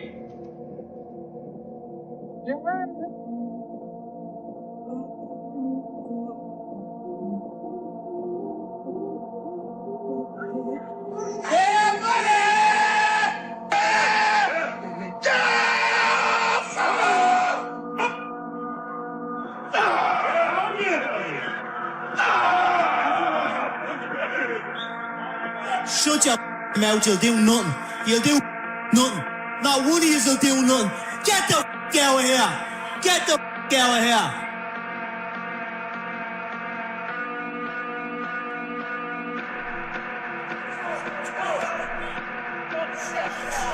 You're up 2-0. What's the story? Are you not happy, or you're only half happy, or? Still to be happy about. You're up 2-0. Job's not finished. Job finished? No, I don't think so. Okay. It is all over! It is all over!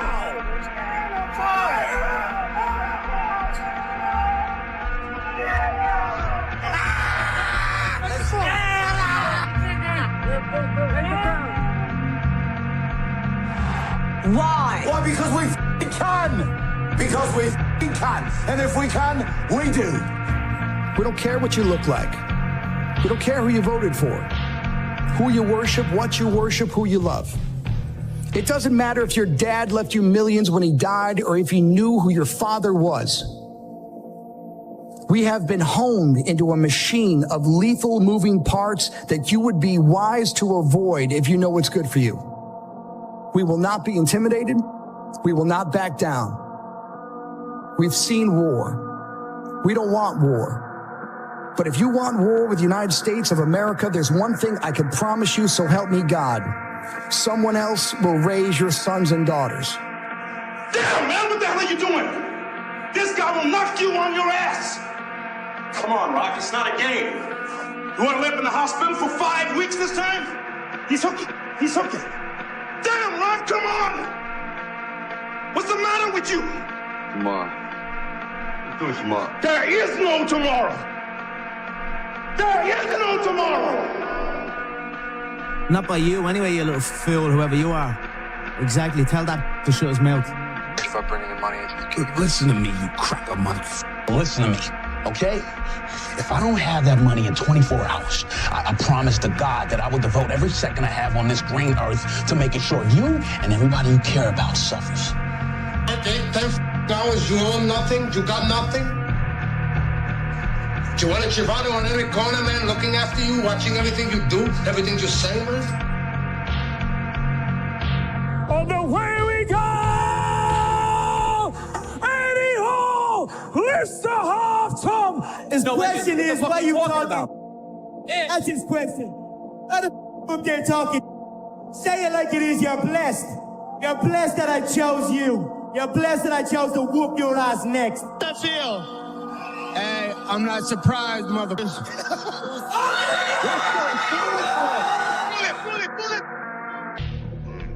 Sunday, I'm gonna kill your dreams. I wanna kill your dreams. How much harder will you work in this offseason now to get back to the championship? I'll push myself to exhaustion. When I count to 3, I want this entire arena to scream, the Mayweathers. 1, 2, 3, the Mayweathers. If the lion is the king of the jungle, how can he be the king of the jungle?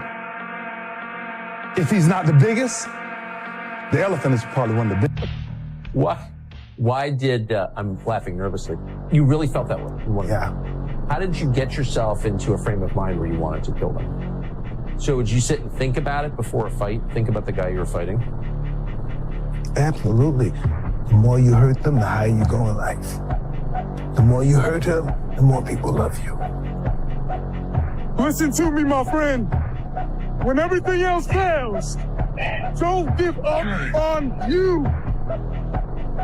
Don't give up on you. Don't you dare give up on you. If you are able to get up every morning, have no passion, no drive, no motivation, no shit, and still get up with that kind of fire, you will be successful in life. I guarantee you that. They left you for dead. I know what that feels like, to be left for dead after you gave everything you had.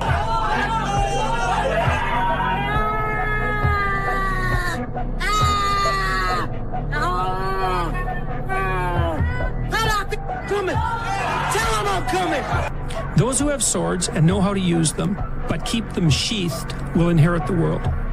You should be a monster. You know, because everyone says, well, you should be harmless, virtuous. You shouldn't do anyone any harm. You should sheath your competitive instinct. You shouldn't try to win. You know, you don't want to be too aggressive. You don't want to be too assertive. You want to take a back seat and all of that. It's like, no. Wrong. You should be a monster, an absolute monster, and then you should learn how to control it. There's a moment when every boy realizes no one's coming to save him, and that's when he becomes a man. And some boys never get there and stay children forever.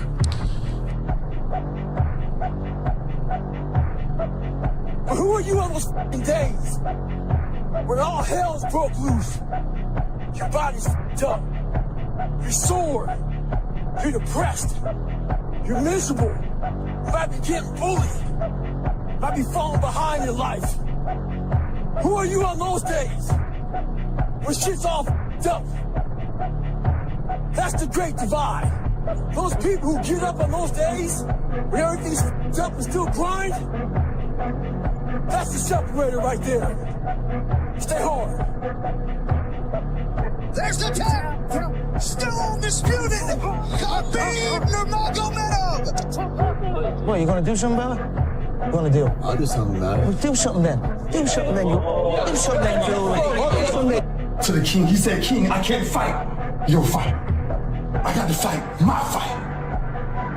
It's about fighting our fight. It ain't about wins and losses. It's about loyalty. It's about understanding that I'm gonna make the play or I'm gonna watch the play be made. It's simple. It's about winning one-on-one battles. Fight through fight. It's our fight to fight. 1 and 6 doesn't define who you are. What defines who you are is what you do when you 1 and 6. What the man you will fight for. Just everything you got today. Not because of the scoreboard, but because when this game ends, you have a brother to call for life. Knowing you gave everything you had. That's why you play as a Raven. That's why you fight as a Raven. That's why no matter what nobody on the outside says, fight your fight. David found a way to fight his fight. And you better be showing me what you made of. Go! Go this! Hell! Rock the hell, baby! Please, my feet! Hell! You gotta go! Tell it! Tell it! Tell it! Tell it! Tell it! Passion is free. Nobody can charge you for passion. Nobody can tell you what passion looks like. Because that's all about you. Effort is isolated. The reason why effort is isolated, because nobody can dictate it. Effort is 100% in the mind. No coach, no player, nobody else can make you run to the ball. Nobody else can make you finish a tackle. Nobody else can do it. That's why it's the most isolated things in this earth right now. It's effort. And when you finally figure it out, how to win real battles, it's found through fundamentals. That's what wins championships. And I just said, just shut up and let me enjoy this pain. I don't want anything to numb it. Figure out what price you are willing to pay for what you want. Well, life took me somewhere unexpected. I'm unprepared. It's about 6 degrees out here, and I'm underdressed. But guess what? No one gives a f. Sometimes life can really hijack your f***ing mind.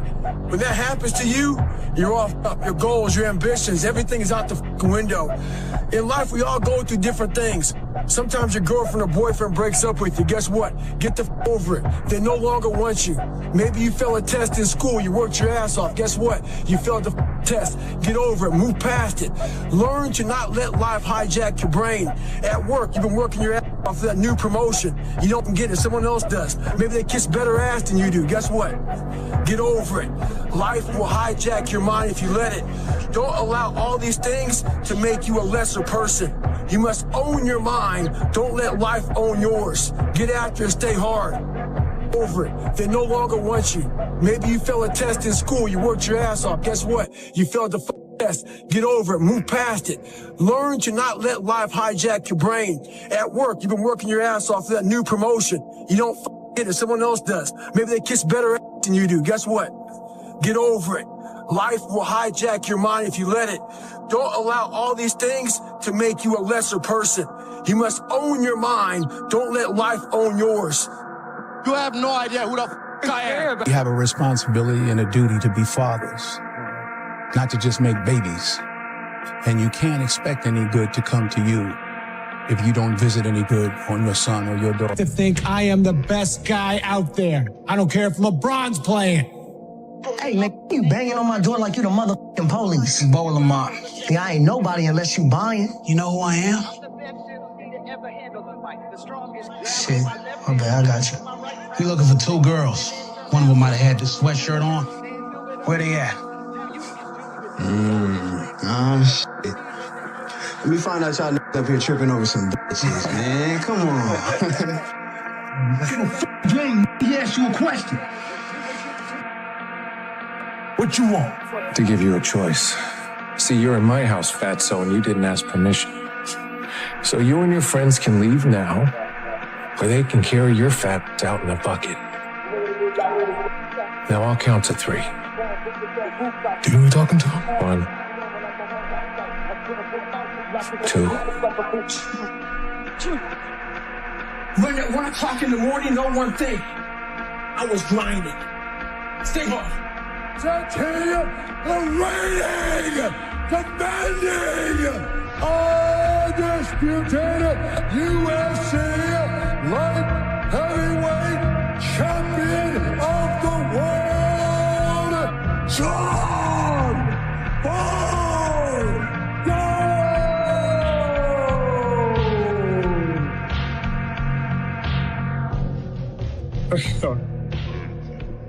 It's so important because everybody just wants to be comfortable. Everybody wants to sit in the car. I don't want to go outside. It's cold. I don't want to do this. It's hot. Like, you've got to do things that you don't want to do because you show your body that your mind is the boss. Your mind is telling your body what to do, and then you have control. Your motivation. Keep motivation. You need discipline because motivation's not there every day. I'm missing motivation most days. Phil, have some heart.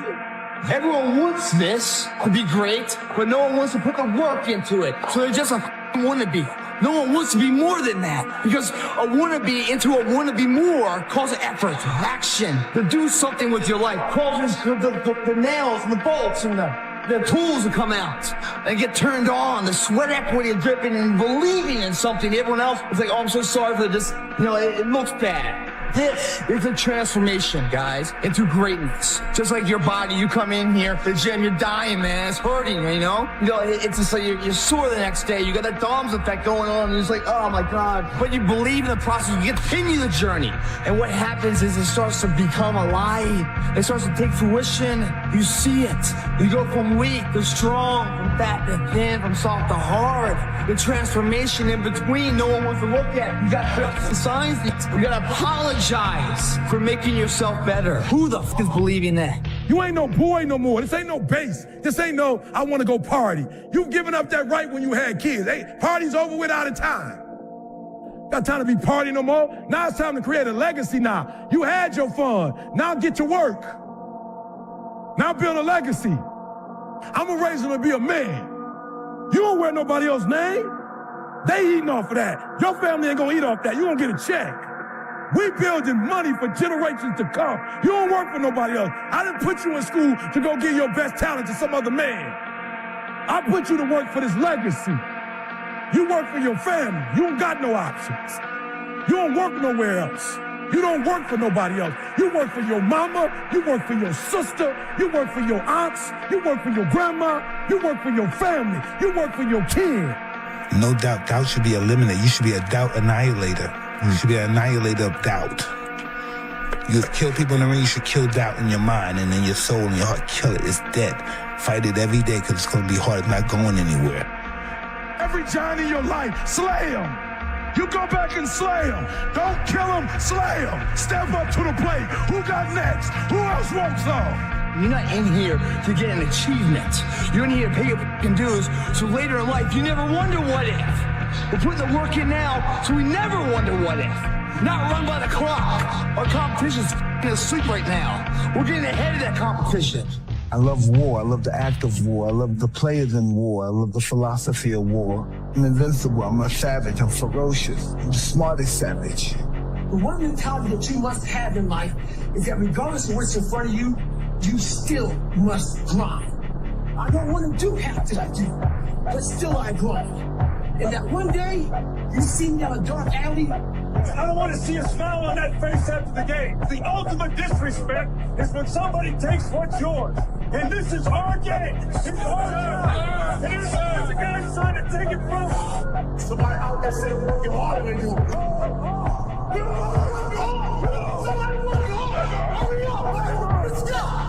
Think things are gonna just go your way? Well, they're not gonna just go your way. You gotta make them go your way. You think things are gonna just happen for you? Well, they're not just gonna happen for you. You gotta make them happen. There is always gonna be champions. With your name, this is your choice. You wanna put your name there? Okay, work hard. No? Bye-bye. Very simple. Nothing special. I think depression is a luxury. Wow. Because where I'm from, you can't afford to be depressed. You gotta pay the bill, right? Right. So you gotta go to work. You gotta get up. You gotta go do what you gotta do. They got people right now that's at work don't feel like being there. Mm-hmm. But they got responsibilities, so they feel uncomfortable while they're working. Rest of them on the run. Time you taken, Michael. Business first. They took Michael last night. Holly, business first. I said, empty your mind. Be formless, shapeless, like water. Now you put water into a cup, it becomes the cup. You put water into a bottle, it becomes the bottle. You put it in a teapot, it becomes the teapot. Now water can flow or it can crash. Be water, my friend. I literally put myself in a fire repeatedly like a sword. You put a sword in the fire repeatedly and repeatedly. If you keep on doing that, you're going to get a nice sword. You got to be hungry.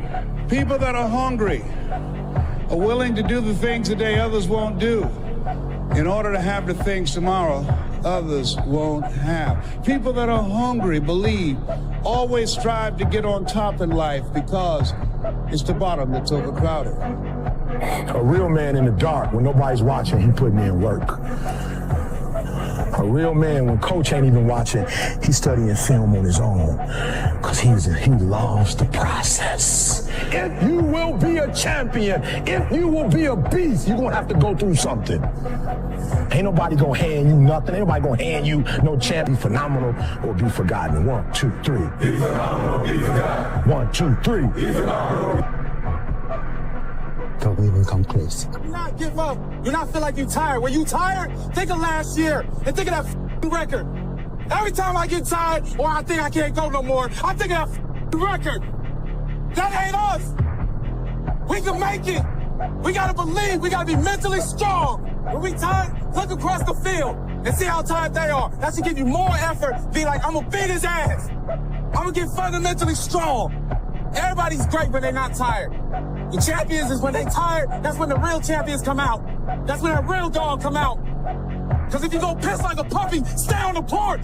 And let the big dogs eat. Let them on the field. Have some heart. I'm going to get fundamentally strong.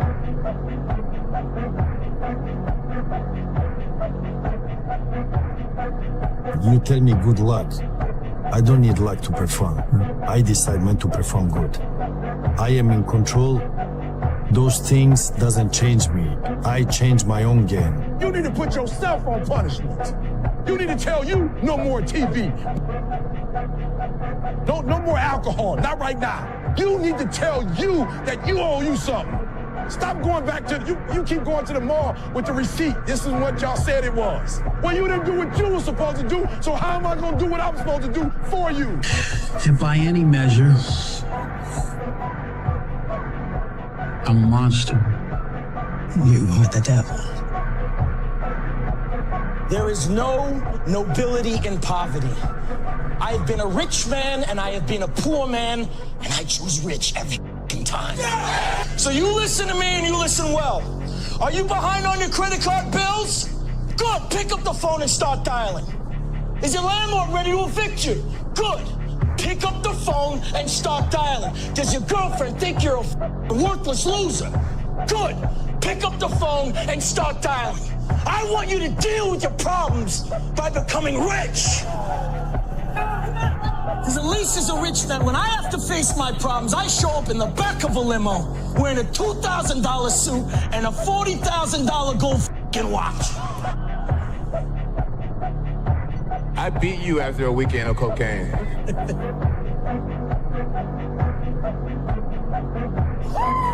Once you start questioning yourself, you already lost. Once you start questioning yourself, once you start going into a state of depression and you start being by yourself and you start thinking and wondering, once you start wondering, you already lost. Even if you don't believe. I'm the best right now. And if you want to go through motivational speaking, you got to go through me. Ain't nobody doing it like this. They all want shirt and tie. Ain't nobody bring hip-hop to motivation. I must be the greatest. I shook up motivational speaking. I changed the whole genre. I must be the greatest, not because I'm cocky, but I gotta tell myself I'm the best if I'm gonna be the best. I gotta believe in me. Fine, but do not for 1 second around with what I gotta do to get mine, because I promise you, there is nothing I'm not prepared to do.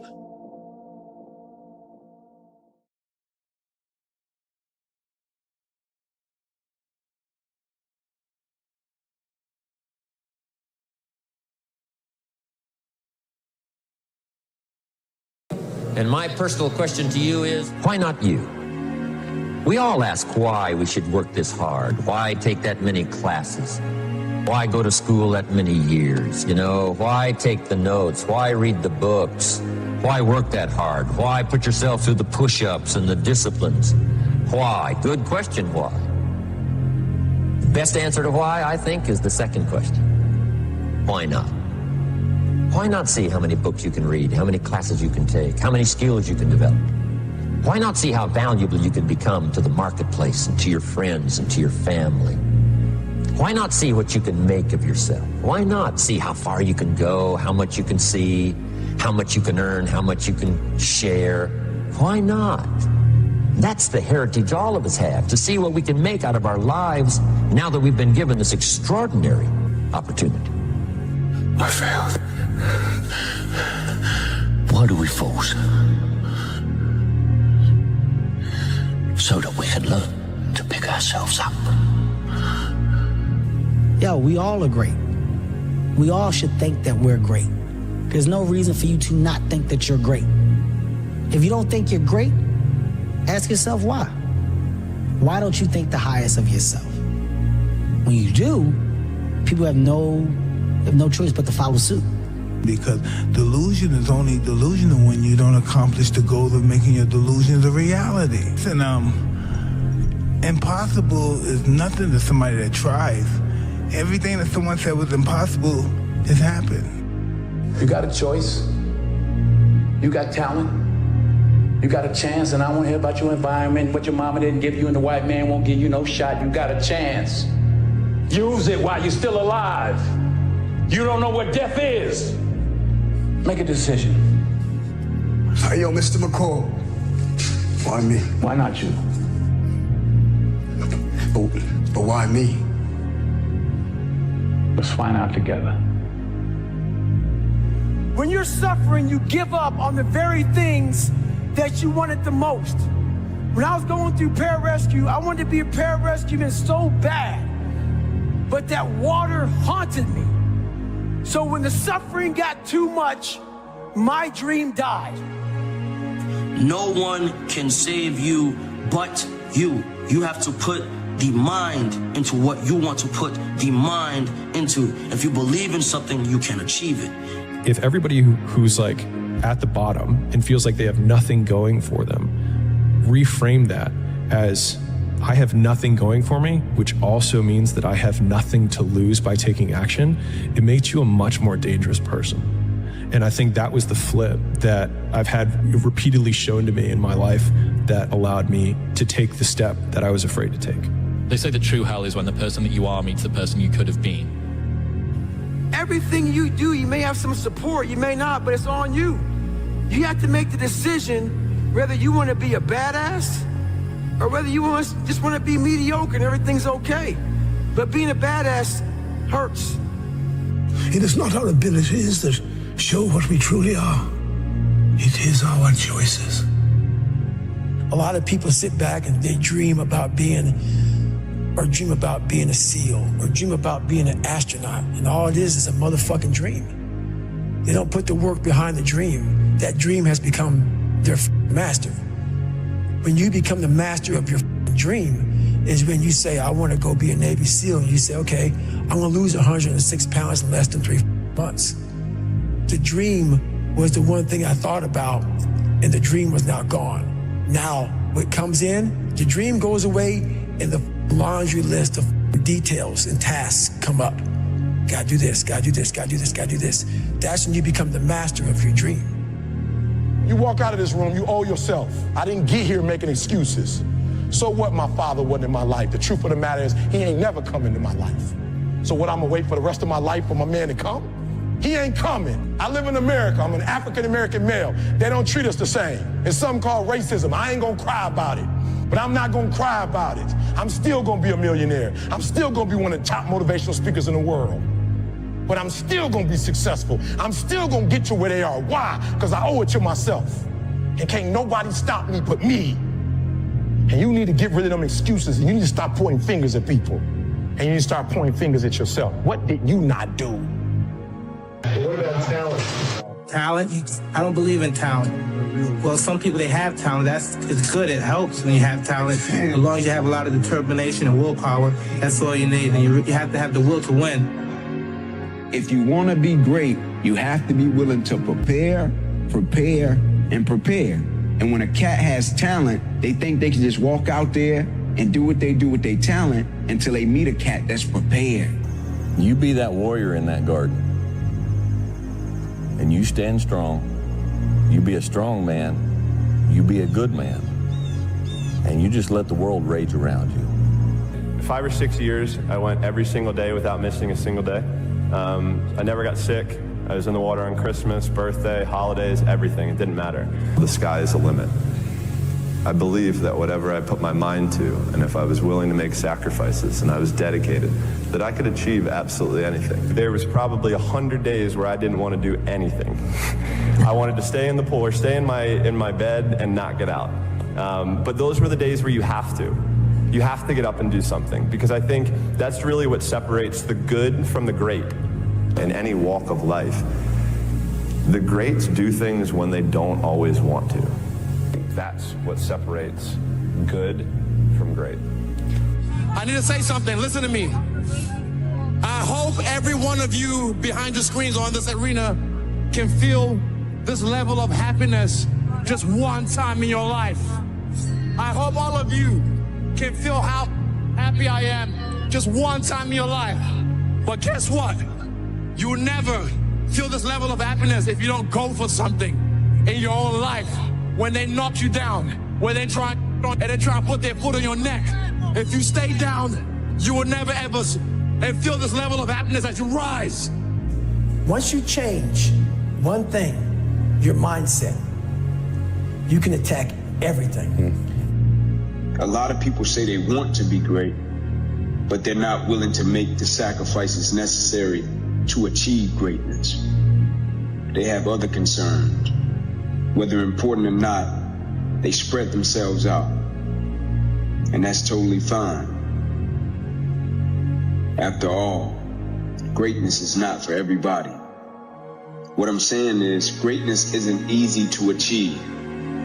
It requires a lot of time and a lot of sacrifices. It requires a lot of tough choices. It requires your loved ones to sacrifice. So you have to have an understanding circle of family and friends. People don't always understand just how much effort from how many people goes into one person chasing a dream to be great. It's an obsession. Respect to those who do achieve greatness, and respect to those who are chasing that elusive feeling. I've learned over time is that almost all truly exceptional and mentally strong people have been through hell. It's very few that put themselves through hell when life is great. It's just not usually the case. I don't believe in talent. I'm here because I worked hard my whole life. Without that work, no one in this room would know who I am except my family. So to all the kids around the world watching, paying attention, and aspiring to be like one of us or even on the stage someday, put the work in and watch the magical ride you go on. Why do you do it? Why? Why get up? Why keep fighting?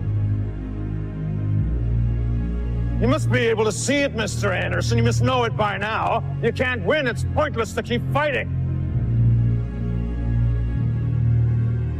Why, Mr. Anderson? Why? Why do you persist? Because I choose to. I got a life too. Don't you think I had dreams and hopes? What about my life? What about me? I was hoping that circumstances outside would change. And then here's what I found out. It isn't going to change. So then my question was, if it isn't going to change, how will my life ever change? When you change, everything will change for you. When you get better, everything will get better for you. And that's where I picked up that phrase, for things to change, you've got to change. You don't have to change circumstances out there. All you've got to do is look within and see if you can change yourself for the better. And as you change, things will start to change for you.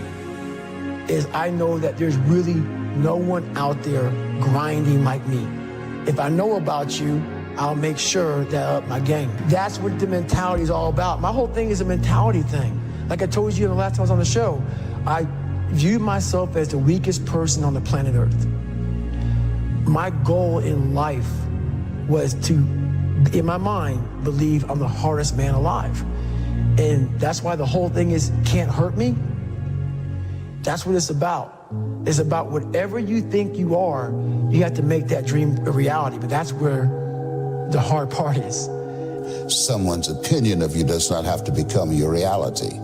And he taught me 3 things. He said, if you want to become successful in life, young man, he said, number 1, you got to change your mindset.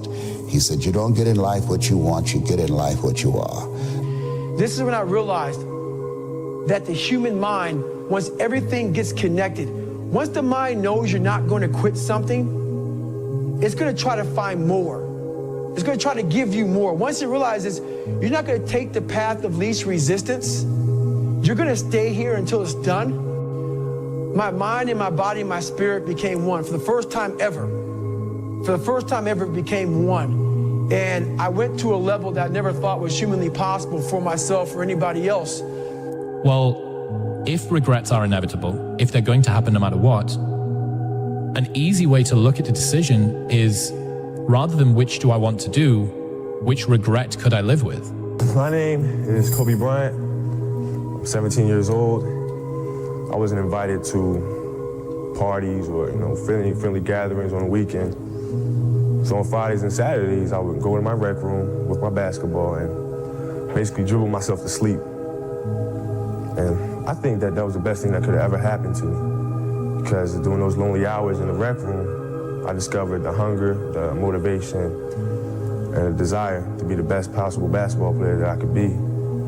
When your mind knows it's not going to quit, your body will adapt to whatever is in front of it. I ended up running 20 more miles. I did 101 miles in 19 hours and 6 minutes. And that one day changed, 19 hours. It wasn't SEAL training, it wasn't Ranger School, it wasn't Delta Force, it wasn't any of that crap I went through. It was this 19 hours and 6 minutes that forever changed my life, to know that we as human beings are capable of anything. And we don't need any special kind of parents or tools to get there. So I end you with this. Don't stop when you're tired, stop when you're done. Thank you very much.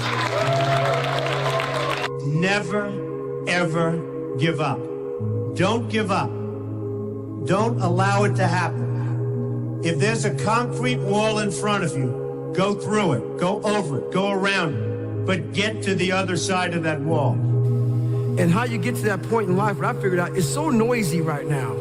This world is so noisy. We all walk around with these phones, computers. The world is so fast. We're not able to think. The most powerful weapon in the world, we walk around with it. It's our mind, it's our brain. You have to be able to go into a very dark place in your mind and figure who you are. Go back to what you want to do, what's your purpose. We can't figure our purpose out, or why we're here, or why we're even born, or whatever, because it's so loud in our mind. We don't have any quiet time with ourselves to sit back and say, what do I really want? There's so many different dialogues in our head that we can't think. So my biggest thing is, you have to be alone in a very dark place in your mind to think about what is important to you.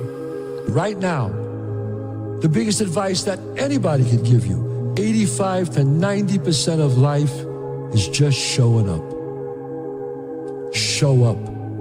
If you show up, there's a chance something could happen. If you can teach people to stand up in the face of the things they're afraid of, they get stronger. And you don't know what the upper limits to that are, because you might ask yourself, like, if for 10 years, if you didn't avoid doing what you knew you needed to do, by your own definitions, right, within the value structure that you've created, to the degree that you've done that, what would you be like? Well, you know, there are remarkable people who come into the world from time to time, and there are people who do find out over decades-long periods what they could be like if they were who they were, if they spoke their being forward. And they get stronger and stronger and stronger, and we don't know the limits to that. We do not know the limits to that. And so you could say, well, in part, perhaps the reason that you're suffering unbearably can be left at your feet, because you're not everything you could be, and you know it. If you can be in a bad mood for no reason, you might as well be in a good mood for no reason. If it's not going to change your life, it shouldn't change your mood. If the cost is peace of mind, don't buy it. Yeah, if you can be in a bad mood for no reason, then you can be in a good mood for no reason. Which means that if you can do something that's amazing and still have a shit day, it means you can do something that sucks and have a good day. Which means the entire excuse around, I don't want to do all these hard things because as a proxy it makes my mood sad, is ridiculous, because it means that we are ultimately in control of how we want to perceive the work that we do. And so I think that is ultimately the most freeing thing that you can do in terms of how you can equip yourself to get through those harder periods. We will not bend, we will not break, we will not yield. We will never give in, we will never give up, and we will never back down. We will never, ever surrender. You know, if you want to do something and you want it that bad, you'll make sacrifices.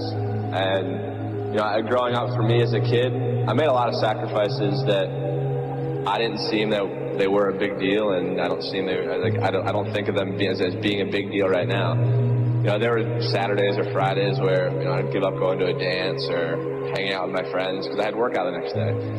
But those things that I gave up, you know, were things that I wanted to help me get to my goal.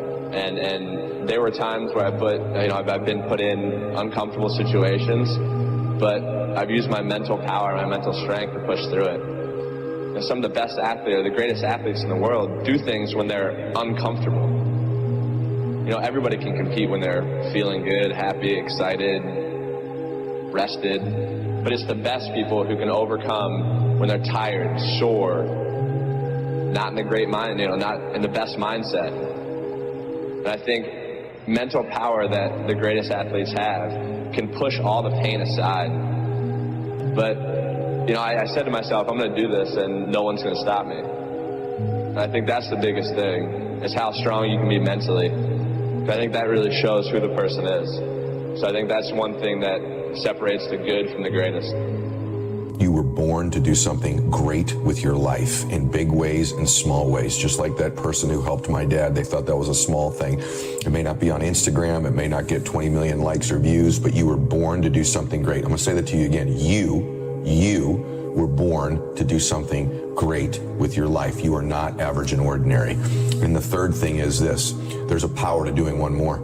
And if you'll do one more, your one decision, one relationship, one meeting, one encounter, one thought, one podcast interview, one book away from a completely different life, you don't lack vision. You lack depth perception. You think you're further than you are, and you keep keeping it in that distance because you think it's so far away.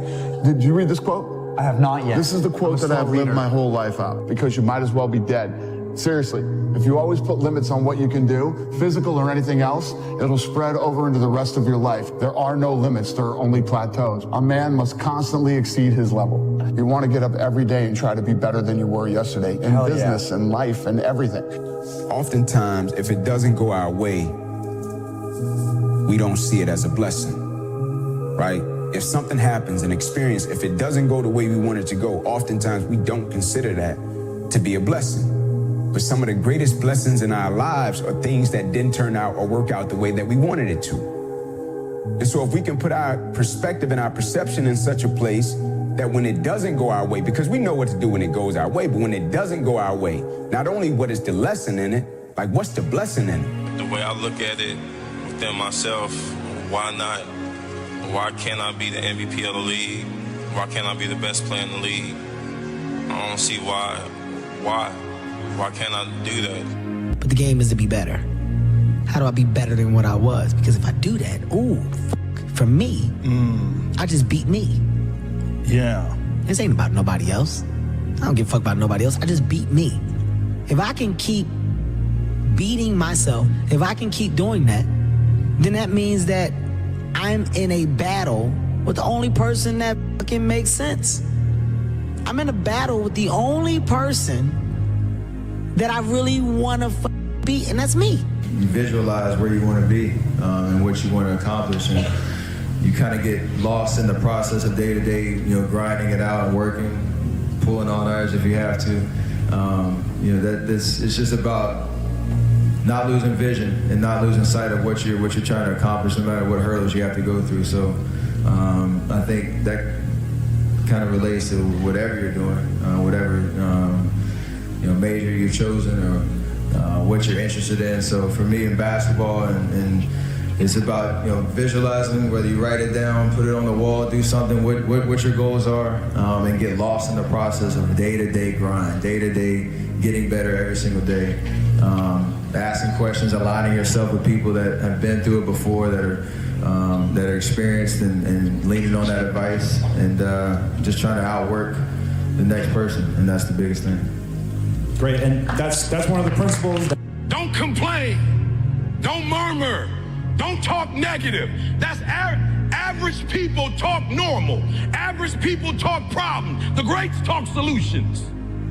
Average people use their time to whine and complain. Average people say it's their boss' fault, it's their mother's fault, it's their average people. I used to be average. I used to say, when is my daddy coming to get me? When is my biological father gonna come in my life? And when I would talk like that, I ended up getting kicked out of school. And while I talk like that, I ended up being homeless. And while I talk like that, I was broke. And then one day I woke up and said, Eric, nobody's coming to save you. The truth is, whatever game you play in life, sometimes you're going to lose. A point, a match, a season, a job. It's a roller coaster with many ups and downs. And it's natural when you're down to doubt yourself and to feel sorry for yourself. You want to become a master at overcoming hard moments. That is, to me, the sign of a champion. The best in the world are not the best because they win every point. It's because they know they'll lose again and again and have learned how to deal with it. You accept it, cry it out if you need to, and then force a smile. Just taking one step further. It's blessed in this environment right here to figure out who you are. That some elevate, some plateau, some don't get better. Find your niche, but believe in what you got. Push yourself and challenge yourself. What are you willing to give up? What are you willing to sacrifice? What are you willing to forgo? Because a lot of people, like this guy came in one time, I was a trainer, and he goes, man, I can stop doing anything but my frappuccinos. I go, fuck, leave. Because I'm looking for that person like me. People, it's hard for people to understand how I lost 106 pounds in less than 3 months. I sat down at the table and I said to myself, what are you willing to give up? Everything. And when people come to me with that kind of mindset, I can work with you. When you are willing to strip yourself down to nothing and give everything, that's who I want to work with. Because now I can mold you into exactly who you want to be. You think you got so much time, man. Like you think you got so much time. You know what I'm saying? Just in life. I woke up knowing that, man, can change pretty quick. Like you could wake up on top of the world. You can go to sleep and wake up and the world could be on top of your ass and you could have no control over it, right? Like that's just how life works. And so we think as if we have time. Like the will to not lose is more important than the will to win. Yes. Right? Yep. You know the cold thing about life, Hope? And I tell teams this all the time. I tell my children this. When a winner and a loser first show up, they both got the exact same goal. Like when a winner and a loser show up, both of them want the victory. Yep. But somewhere along the process, when adversity, opposition, change, uncertainty is present, somebody focuses on the outcome and somebody focuses on the systems and the processes that drive the outcome. The world is there for the taking for anyone who can learn from their mistakes, do what they say they were going to do, and stick with it, even if it's not sexy. What used to make a man acceptable now makes you extraordinary. The bar for winning has never been so low. Where somebody looks at, hey man, this is going to drive victory. Let's stay true, let's stay calm, let's stay together, let's stay positive, keep our perspective in order, and we'll get to where we're trying to go. Somebody else in the midst of the adversity, opposition, change, challenge, man, it's his fault. Man, it's her fault. Man, if we would have did this, we'll be here. And it takes your focus off the goal, out of tight. It takes your focus off of what's important and what you're trying to accomplish, right? And so stay locked in and stay focused, man. Yep. Figure out how to get around it, through it, above it, climb over it. So those limits, I'm always, that's what I said, I taught myself how to fail. I'm always skirting on that like limit of like, okay, I'm there. Okay, I failed, but I was right there. What did I miss? What the fuck did I miss? Oh, that's what I fucking missed. And then it happens. Maybe not today, maybe not tomorrow, and maybe not the next month. Pero only one thing is true. I will be champion one day, I promise. I promise. You can accept that the work that you have done has created the outcome that you've created. But you do not need to accept that the outcome that you've created is the end-all be-all and the last outcome that you need to have.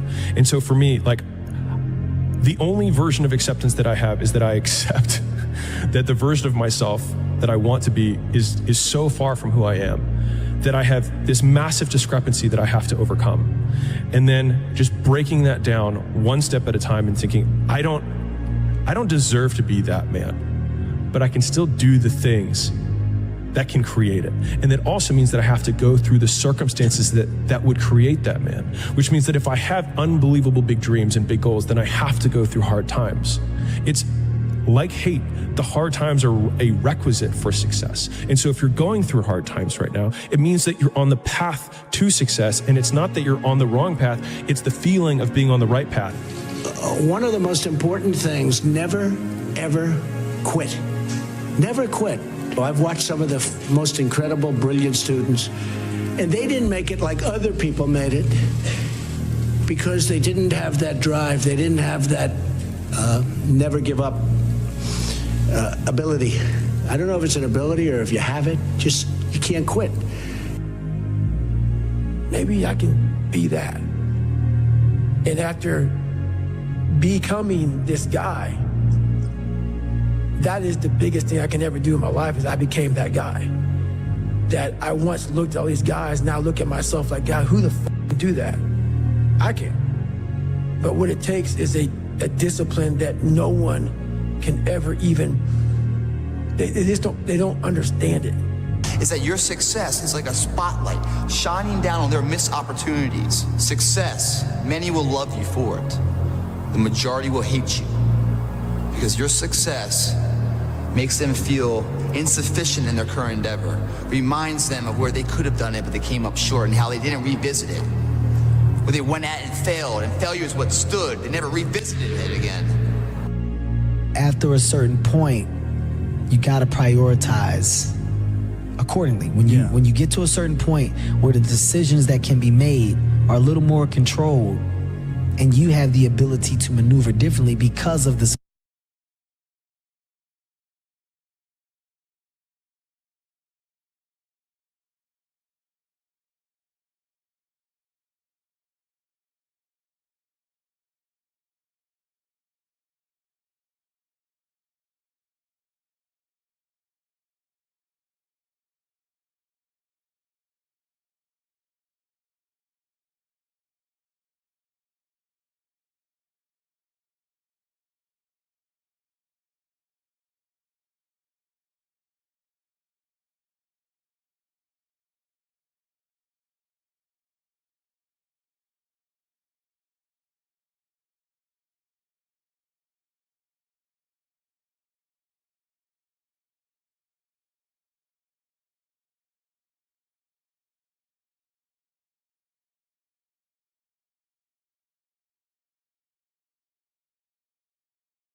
to be beautiful. Always think, man, in terms of capacity. You could take a cat that's talented, skillful, gifted, with the wrong perspective. Take an individual that's not as talented, not as gifted, not as skillful, with the correct perspective, and the cat with the correct perspective and less talent will annihilate the cat with the high talent level and the wrong perspective every day of the week, because their perspective about what they're doing is different. Yeah, that potential. When you see somebody doing something and it makes you feel like, oh, I can do that. I could be that guy. Greatness is not meant for a few chosen people. It's meant for those who persistently pursue their dreams every day and make that choice when they wake up. So just a mentality, really. Aspirations come from people that do amazing things, but they're really ordinary people just waking up every day doing it, doing the little things that other people aren't doing. So, I could be something that wasn't blown over by the first 4-foot wave. You grow in proportion to the weight you take on voluntarily. And it's also true that we have no idea what the upper limit to that is. People can do remarkable things, and there are inevitably people who took on remarkable burdens. And because they did that, their development was forced by necessity. They were forced by necessity to grow beyond what they were. And who knows what the limit to that is? The best way to predict the future is to create it. This is probably one of the heaviest hammer blows, I think, for today, this next one. You've already achieved goals you said would make you happy. You've already achieved goals you said would make you happy. How can you presume that your happiness sits on the next side of the next set of goals, given that right now you are on the other side of your last set of goals? No matter how much emotion and feeling you may have or how much hurt you may have, life has to go on. Life doesn't stop for anybody. So if you don't process that and understand that, you're stuck in whatever time period you got hurt forever. Forever. Yes, sir. Yes, sir. Yes. So grudges and anger and negativity, I don't have time for it because I'm living to do so much positive things. Right. I got so much Such a positive outlook on everything else that's coming in the future. I can't stand in the past and bathe in what was wrong. You have to become obsessed. You have to become obsessed. This has to become an obsession of yours. Our obsessions become our possessions. And the truth of the matter is that most of you don't understand the effort, the time, the focus, the obsessiveness that's required to do something great with your life. Right. You want to do something great, you better be great at it. Greatness rises. But you have to get great, and you have to be intentional. You have to be obsessed. Find the things that you can enjoy. Be curious. You don't have to have all the answers. I'm a hardcore believer that everybody has something that they're really, really, really good at. That could be world-class great. Every single human being on this planet. And the hard part is just finding what that is. And in some places having resources to enable it. But be curious so you can find out what it is. If you can get a mental image of the person you would most like to become, begin now to act as that person would act in everything you do. Gradually, imperceptibly, you will actually become that person. It goes back to what the great German poet and philosopher Goethe once said. Before you can do something, you must first be something. Before you can do what you would most like to do, you must first become the person who can do it. You are one decision away from changing your life. And you have to accept that. You're one new meeting, one new relationship, one new contact, one new action, one new decision away from shifting your life from where it is right now to a totally different place. So what's the decision? You already know. I could go backstage now. There's something you've been hesitating on. There's a contact you need to make, isn't there? There's a job you need to quit. There's a relationship you need to engage in. Maybe there's a relationship you need to leave. I don't know what it is, but I know there's a decision that you need to make to take you to the next level, just like I know that's true for me. Because decisions shape our destiny when they're backed up by some massive action. One of my most powerful motivational frames is thinking about the person that I want to become as the destination. And thinking like, I want to be bulletproof. I want to be bulletproof in these ways. I want to be bulletproof in my marriage. I want to be bulletproof in my business, etc. And I think about that man, whoever I want him to be. Like we said, hell is when you look at who you could have been. and realize that you're not that person. And then I think, if I were to make that man, what would I put that man through to make him who he is? Like, it wouldn't be easy times. It wouldn't be quick wins. It wouldn't even be easy wins. It would be the toil and the struggle of achieving and reaching for things that are right out of grasp, that are right above my threshold, and continuing to do that to like lift the weight, to build the muscle, to break it down and do it over and over again, because like that's what creates the character traits that are the man that I want to be. And so when I'm going through those like really harder times, I like to think of like looking in my mental mirror of like, I'm making you. I'm not there yet, but I'm making you. And say, where are you going to go to college? What are you going to do for the rest of your life? Get used to having the need to self-govern yourself, you know, to be able to employ self-discipline or not. Or you realize, oh my God, are you that type of person? Or are you a type of person that wants more freedom in your life? The man's greatest burden is unfulfilled potential, okay? I mean, we have so much more within us. Listen, more, get off your dead ass, most people are living quiet lives of desperation. I hate to tell you, or as the Brits say, I don't like to tell you, but that's the truth. And if you think any different, you're fooling yourself. Basically, you gotta trust the process. Trusting the process meaning you have to trust that whatever you're trying to overcome or get through, or the person you're trying to become or be, you have to trust the process of you getting there. Trust that you're gonna get through it and you're gonna become that person that you need or wanting to become. He was pretty much telling me, you ain't got what it takes. Versus taking what he said, all the negativity he's putting on me, because he can't imagine himself doing what I'm about to do. So most people who can't imagine it, they reflect. It's like a mirror. They put that right on you. If they can't see themselves doing it, I can't see you doing it. I take that mirror and I totally discard it. And I say, what if?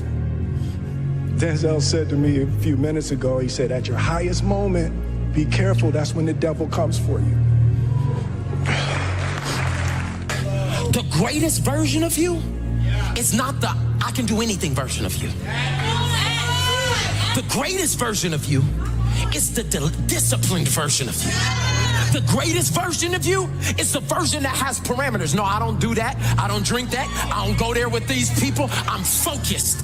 I have a prize that's in front of me. I know what I'm supposed to do, and that ain't it. I have to stay right here. It's the version of you that has parameters. Eventually, you are going to have to jump. You cannot just exist in this life. You have got to try to live. If you are waking up thinking that there's got to be more to your life than it is, man, believe that it is. Believe in your heart of hearts that it is. But to get to that life, you're going to have to jump. You've got the brains. You can make decisions. You can study the plan. You can change your life. You can grow immensely in the next few years. You can make your dreams come true. You can build a financial wall around your family nothing can get through. You can become healthy. You can become powerful. Why not you? Why not you be the one to make it, to start that business, to do the impossible, to do what people don't even think that anybody could do? Why can't it be you? How do you connect these? If you can see it here, and you have the courage enough to speak it, it will happen. So intentionally act like the person you want to become. Because when you intentionally act like the person you want to become, your brain sees you taking those actions, so your brain starts to change the way it relates to you. When your brain sees you high-fiving yourself in the mirror, it starts to go, oh, wait a minute. Steven loves himself. Steven's cheering for himself. We don't beat Steven up. You need to just keep living. Listen to the pain. It's both history teacher and fortune teller. Pain teaches us who we are, Wade. Sometimes it's so bad we feel like we're dying. but we can't really live till we die a little, can we? There's no worldly possessions that should come between you and your expression. Human beings, we're a blip in existence. Death is promised. There's a quote that I've fallen in love with. The magic you are looking for is in the work you're avoiding. Dude, the magic you are looking for is in the work you're avoiding. A lot of times people believe in certain things, but they keep to themselves. They don't put it out there. If you truly believe in it, if you become vocal with it, you are creating that law of attraction and it will become reality. The more I listen to this, the better my life gets. If they don't have what you want, don't listen to what they say. There's no greater waste of time than justifying your actions to people who have a life you don't want.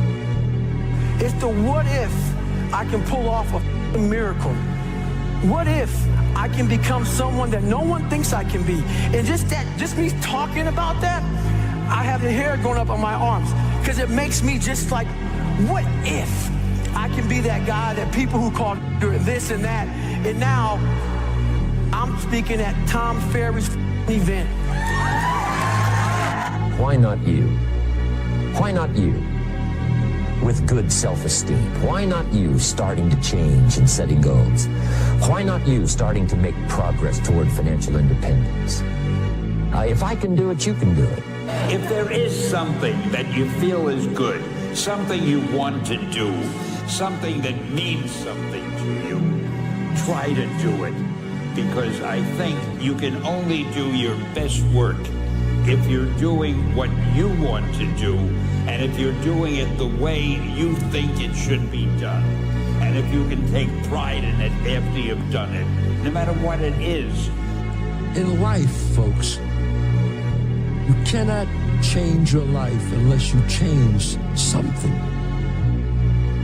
If you always do what you always did, you'll always get what you always got.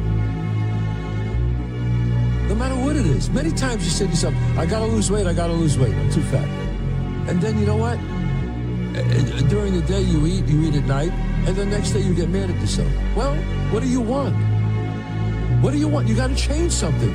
I truly believe we are all equal as human beings. If we are obsessed with something and we truly pursue our passion with everything we have, regardless of anything else, if you are obsessed, work hard, put in the time, you will succeed. And don't be afraid to fail big, to dream big. But remember, dreams without goals are just dreams. The real pain in life is getting to the end of it and realizing that you left something on the table. I think that I had unfulfilled potential. I could have done more, and I didn't. Right. If you want to be great, you want to be best ever at what you do, you're going to be misunderstood by everybody because you're going to be so obsessed and so driven to get there. That's what it takes. That's the truth. It takes every second of your life. Anybody says balance? Yeah, balance is important for a lot of people. It is. But if you want to go to that edge where people do not like you, don't understand you, question everything you do, you've arrived. When you are misunderstood to the point where people think you're psycho and you're nuts and you're this and that, why are you in the gym at 1 o'clock in the morning? You just got to doing an op for 13, 14 hours at the Ranger School, man, at the gym. What's wrong? You will never understand what is wrong with me. Do you actually want to do this or not? Do you actually want to do this or not? Because if you actually want to do it, what's going to stop you? Nothing. And if you don't really want to do it, what's going to stop you? Just about anything that comes up. If you have an idea that you genuinely think is good, don't let some idiot talk you out of it. It's time to stay focused.